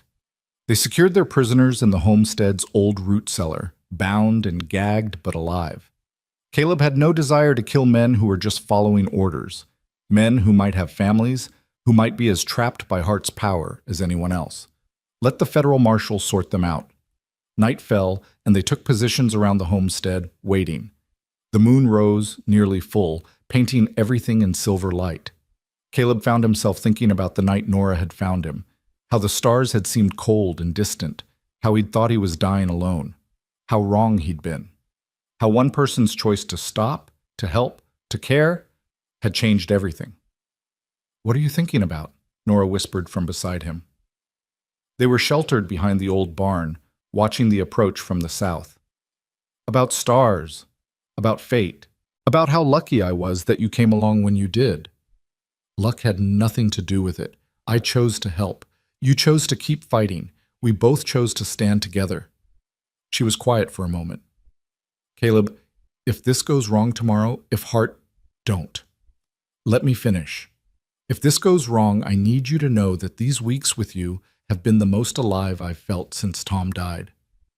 You reminded me that I could be more than just a ghost moving through the world. You gave me a reason to hope again." Her hand found his in the darkness. "Thank you for that. Whatever happens tomorrow." "Nothing's going to happen tomorrow except Hart facing justice and us walking away to build that boarding house." He squeezed her hand. "I'm not losing you now.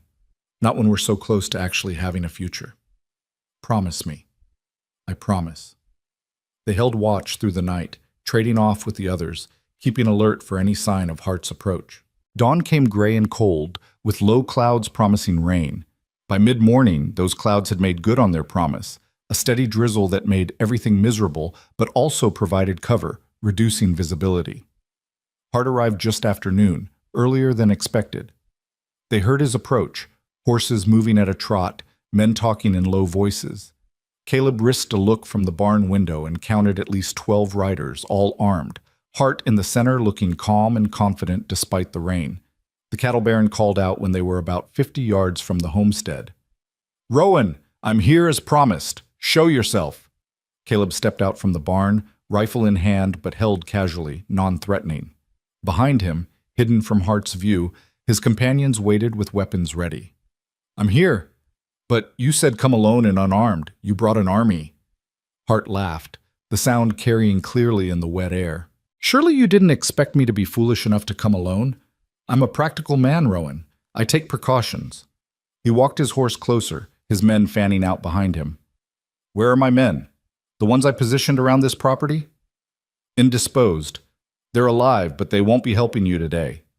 For the first time, Hart's confidence flickered. His eyes swept the area, taking in the implications. "You've been busy. Impressive. Almost makes me wish I'd hired you instead of trying to kill you."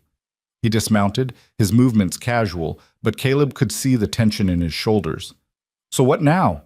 We have our meeting in the rain like civilized men? Or do we skip to the part where you try to shoot me?" "I don't want to shoot you. I want to see you face trial for what you've done. Murder, theft, intimidation, conspiracy. The federal marshal arrives tomorrow. You can surrender now, or you can run. Those are your options." "You're assuming the marshal will arrive, assuming I haven't already taken steps to prevent that." Hart's smile was cold. "I have friends, Rowan, powerful friends. Federal authority doesn't extend as far as you think." "Maybe. But we have evidence, sworn testimony from multiple witnesses, documentation of your crimes. Even if you somehow stopped this marshal, another would come. And another. You can't bribe or kill them all." "Can't I?" Hart's hand moved toward his coat, and suddenly the rain-soaked air crackled with tension. Caleb's rifle came up. Hart's men drew their weapons, and for a heartbeat the whole world balanced on the edge of violence. Then a voice cut through the tension, strong and carrying undeniable authority. "Everyone hold! Federal Marshal James Garrett, lower your weapons!" Riders emerged from the hills to the west, 6 of them, led by a man wearing a marshal's star on his coat. They moved with military precision, rifles trained on Hart's men, positions strategic and commanding. The marshal himself was in his 40s, square-jawed and solid, with eyes that had seen enough of humanity's darkness to not be impressed by one cattle baron's bravado. "Marshal Garrett," Hart said smoothly, his hand moving away from his coat. "What a pleasant surprise. I wasn't expecting you until tomorrow." "I'll bet you weren't. I received word of a threat against my life, of plans to prevent me reaching Timber Creek, decided to arrive early and by an alternate route. Seems that was wise." Garrett's gaze swept across the scene, taking in Hart's armed men, the compromised ambush site, Caleb standing with rifle ready. "Mr. Rowan, I presume?" "Yes, sir. These are my companions. They've risked their lives to help gather evidence against Hart and his organization." "Evidence I'm very interested in seeing," Garrett gestured to his deputies. "Gentlemen, please disarm Mr. Hart's associates, carefully. No one needs to die today unless they insist on it." What followed was controlled chaos. Hart's men, faced with federal authority and outmaneuvered, surrendered their weapons with varying degrees of grace. Hart himself stood perfectly still, his face a mask that couldn't quite hide the rage and fear beneath. "You're making a mistake, Marshal," he said quietly. "I have connections, lawyers, resources. You'll never make charges stick." "We'll see." Garrett turned to Caleb. "The evidence?" Caleb produced the copied documents from inside his coat, protected from the rain by oilcloth wrapping. Ledgers showing altered brands, forged deeds, and financial transactions proving systematic theft and fraud. Sworn statements from witnesses including former employees willing to testify to murder, arson, and intimidation. And names, dates, locations, everything you'll need to build a case. The marshal examined the documents briefly, his expression growing grimmer with each page. "This is extensive, thorough. If even half of this holds up, Hart's going to prison for a very long time." He looked at Hart with something like disappointment. "You could have been something better than this. You had resources, intelligence, opportunity. You could have built an empire legitimately, but you chose cruelty and theft instead. What a waste." "Save your judgment for someone who cares," Hart spat. "I built what I have through strength and will, through taking what weaker men couldn't hold. That's not crime, that's nature." "No, that's crime, and nature is about to lock you in a federal prison." Garrett nodded to his deputies. "Take him. We'll hold trial in Cheyenne, but I've seen enough here to place him under arrest." As the deputies moved to restrain Hart, the cattle baron's mask finally cracked. "You haven't won.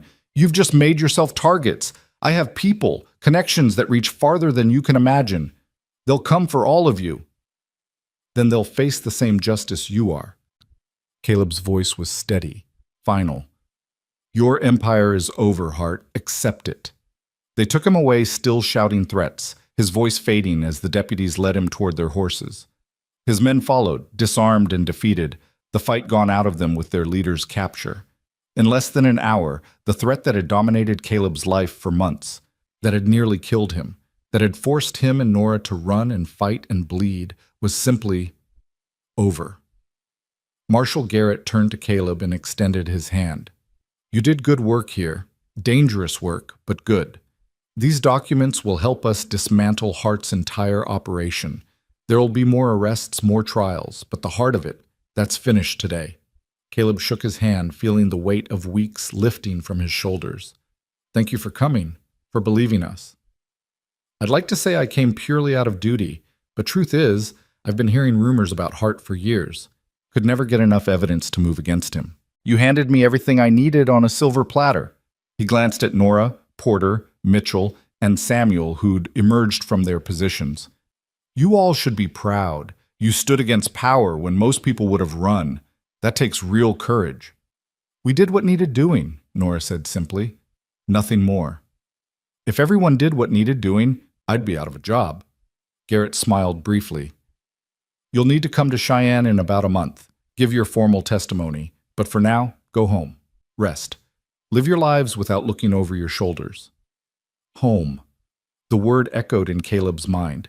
He'd been running for so long he'd almost forgotten what home meant. But looking at Nora, seeing her smile for the first time in days without fear shadowing it, he realized home wasn't a place. It was wherever they decided to build it together. The rain had stopped by the time they returned to Timber Creek. The clouds were breaking up, letting through shafts of golden afternoon light that made everything shimmer like the world was being washed clean.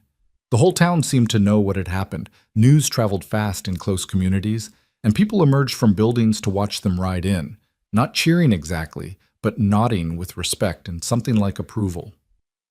Mrs. Kendrick met them at the boarding house with hot coffee and fresh bread, asking no questions but clearly pleased to see them all alive.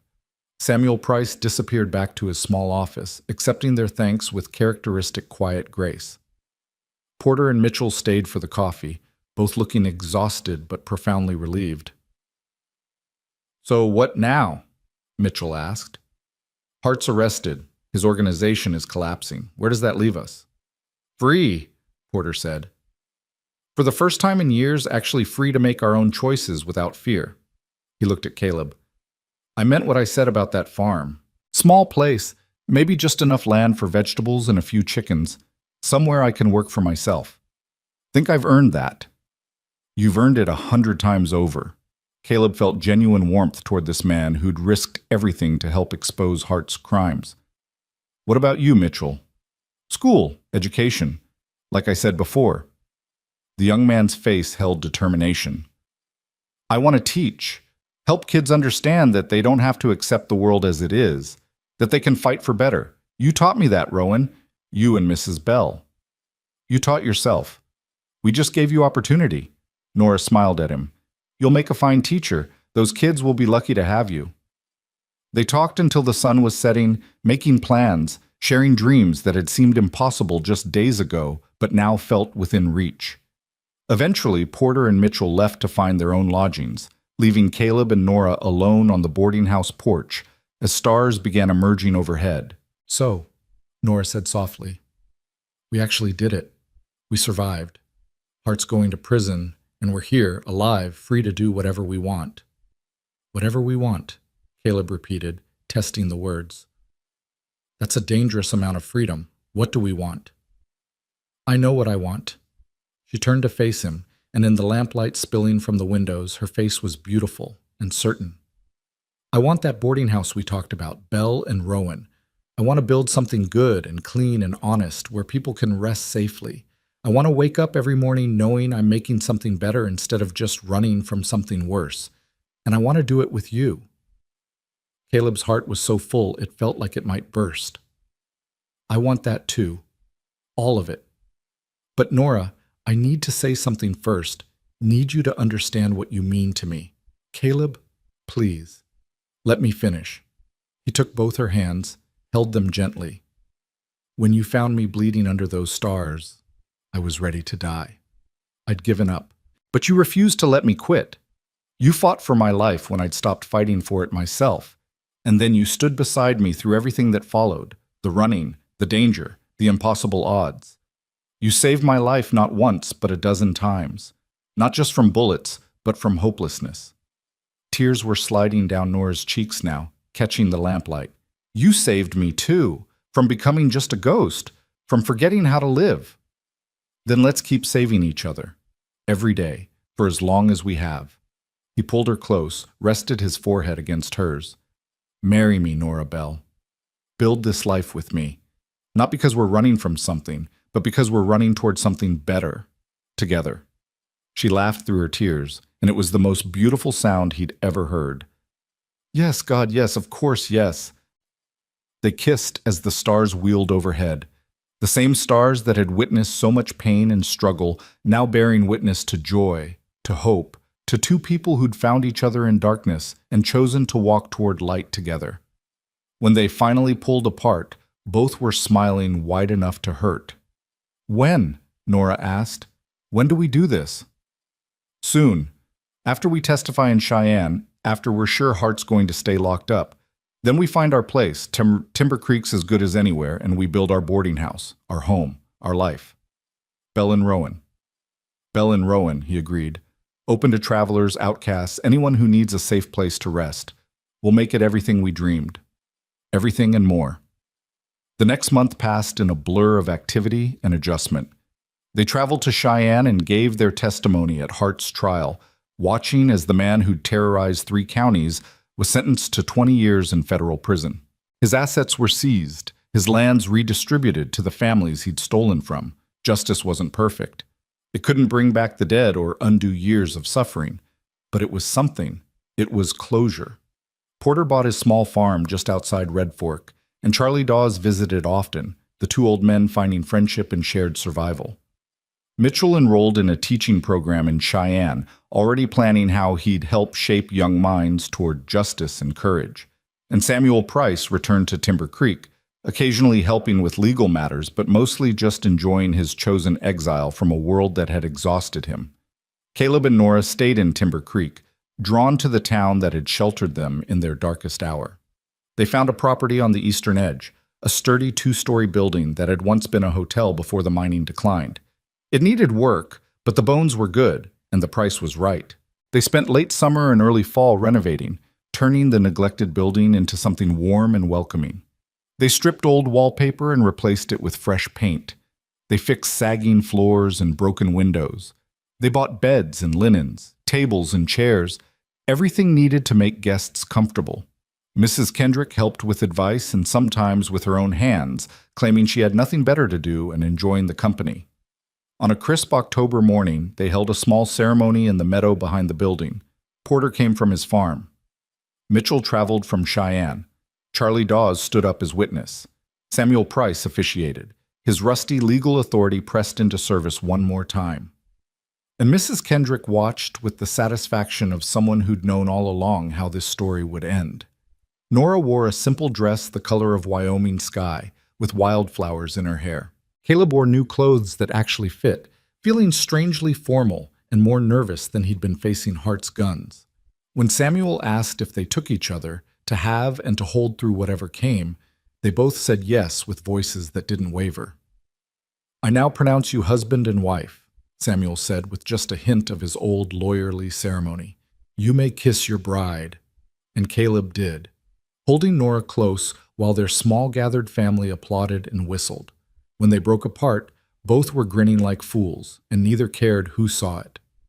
They opened Bell and Rowan's doors the first week of November, hanging a sign that Caleb had carved himself. Simple but elegant, the 2 names side by side. Their first guest was a traveling salesman who needed a place to rest, who paid in advance and thanked them profusely for clean sheets and good food. Their second was a widow with 3 children, running from an abusive situation, who had no money but needed safety. They took her in anyway, gave her work in exchange for room and board, helped her start building a new life. Word spread. Bell and Rowan became known as a place where you could find shelter regardless of your circumstances, where the owners asked few questions but provided safety and dignity. They weren't wealthy, probably never would be, but they were building something that mattered. On cold nights, when the work was done and guests were settled, Caleb and Nora would stand on their porch and look up at the stars. The same stars that had witnessed Caleb bleeding out and Nora choosing to stop. The same stars that had watched them run and fight and refuse to give up. The same stars that now bore witness to something gentler, to healing, to building, to love that had been forged in fire and proven strong enough to last. "Do you ever think about that night?" Nora asked one such evening, her breath misting in the cold air. "When you were dying and I found you?" "Every day. It's when my life started, really. Everything before was just preparation for meeting you." "That's poetic nonsense, but I'll allow it." She leaned against him, and he wrapped his arms around her, both of them warm despite the cold. "Do you have regrets? About how hard it was? How much we had to go through?" Caleb considered the question seriously. The pain, the fear, the blood. None of it had been pleasant. The wounds he'd taken still ached on cold mornings. The memories of violence still visited him in dreams sometimes. But looking at what they'd built, at the life they were living, At the woman in his arms who'd chosen to stand beside him through everything. "No regrets," he said firmly. "Not a single one. All of it, every terrible, impossible moment, led here, led to us, to this life. I'd go through it all again if it meant ending up here with you." "Good answer." She turned in his arms, kissed him softly. "Because I feel exactly the same way. You gave me back my life, Caleb Rowan. Reminded me what it means to hope, to fight, to believe in something beyond just survival. We gave that to each other. That's what makes it special." They stood together as night deepened and stars multiplied overhead, two people who'd found each other in darkness and built a light that would endure. Inside the boarding house, lamps glowed warm in windows, smoke rose from the chimney, and the sound of quiet conversation and laughter drifted out to where they stood. This was what they'd fought for, not just survival, but life, not just existence, but purpose, not just breathing, but truly living. And they'd done it together, would keep doing it together, for as long as the stars kept turning overhead. In the years that followed, Bell and Rowan became legendary in its small way. People spoke of the couple who ran it, the man who'd nearly died exposing corruption, the woman who'd saved him and stood beside him through everything. They spoke of how travelers always found welcome there, how the desperate always found shelter, how the broken found a place to heal. More buildings went up around the original boarding house as Timber Creek slowly transformed from rough mining town to actual community. A proper school where Mitchell eventually came to teach. A church built by people who believed in second chances. A medical clinic run by a doctor who appreciated Nora's field surgery skills and trained her further. Porter's farm thrived, supplying Bell and Rowan with fresh produce. Charlie Dawes' blacksmith shop became a gathering place for men who'd found honest work after years of being squeezed by Hart's empire. And Samuel Price, in his quiet way, helped write laws that would prevent another Hart from rising to power in Wyoming territory. As for Hart himself, he served his sentence and died in federal prison, his empire scattered to the winds, his name becoming a cautionary tale about the dangers of unchecked greed and cruelty. The land he'd stolen was returned to rightful owners or given to those who'd work it honestly. The fear he'd inspired slowly faded, replaced by something better. Hope that justice could prevail, that ordinary people standing together could overcome even the most powerful corruption. 5 years after that night under the stars, Nora gave birth to a daughter with dark hair and her mother's green eyes. They named her Hope, which made Mrs. Kendrick cry and claim it was too sentimental while secretly being delighted. 2 years later came a son they named Thomas, after Nora's first husband, because she said both her great loves should be honored, and Caleb agreed without hesitation. The children grew up in Bell and Rowan, learning from their parents that home was something you built with your hands and heart, that standing for what's right mattered more than comfort, that love was a choice you made every day. They heard the story of how their parents met, the dramatic version with shooting and chasing, and the quieter, true version about choosing to stop, to help, to stand together against impossible odds. And every year on the anniversary of that night, the night Caleb was shot and left for dead, the night Nora found him and refused to let him die, they'd stand together under the stars. Sometimes just the two of them, sometimes with their children, sometimes with the extended family of friends and guests who'd become permanent parts of their lives. They'd look up at that vast Wyoming sky, at stars that witnessed everything and judged nothing, and they'd remember. Remember the pain and fear, yes, but more importantly, remember the choice to keep fighting. Remember that love could bloom in the darkest circumstances. Remember that two people who refused to give up could change not just their own fates, but the fates of everyone around them. "Do you ever wonder what would have happened if I hadn't stopped that night?" Nora asked once, years into their marriage, their children asleep upstairs, the boarding house quiet around them. "I'd be dead," Caleb said simply, "and you'd still be running. We'd both be less than we are." "Do you think it was fate? That we were meant to find each other?" He considered this, holding her close. "I think you made a choice to stop. I made a choice to keep fighting. We both made choices to stand together. Maybe that's what fate is. Just people making the right choices at the right time and building something bigger than themselves." I like that definition. She kissed him softly. "Here's to making good choices." Here's to making them together. And so the years passed, full and rich and occasionally difficult, but never regretted. Belle and Rowan stood as testament to what two people could build when they chose love over fear, hope over despair, standing together over running apart. It wasn't always easy. They had fights and struggles, lean winters and hard decisions, but they faced everything the way they'd faced heart, side by side, refusing to quit, trusting each other completely. On the night of their 20th anniversary, with their children grown and starting their own adventures, with Belle and Rowan thriving under the care of managers they trusted, Caleb and Nora took a trip. They rode back to the place where it had all begun, that stretch of road where he'd been shot, where she'd found him, where everything changed. The land looked different now. Hart's ranch was gone, broken up and sold, the buildings torn down or converted to better purposes. The creek where they'd camped was still there, still running clear and cold, and the stars overhead were exactly the same, constant, eternal, bearing witness to all the small human dramas playing out beneath them. They made camp like they had that first night, though with better supplies and less desperation. As the fire burned down to embers, Nora curled against Caleb's side, both of them older now, more weathered, marked by time and life, but still fundamentally themselves. "Thank you," Caleb said quietly into the darkness. "For what?" "For stopping. For choosing to help a stranger bleeding under the stars. For standing with me through everything that followed. For building this life with me. For 20 years of waking up beside you and thinking I'm the luckiest man alive."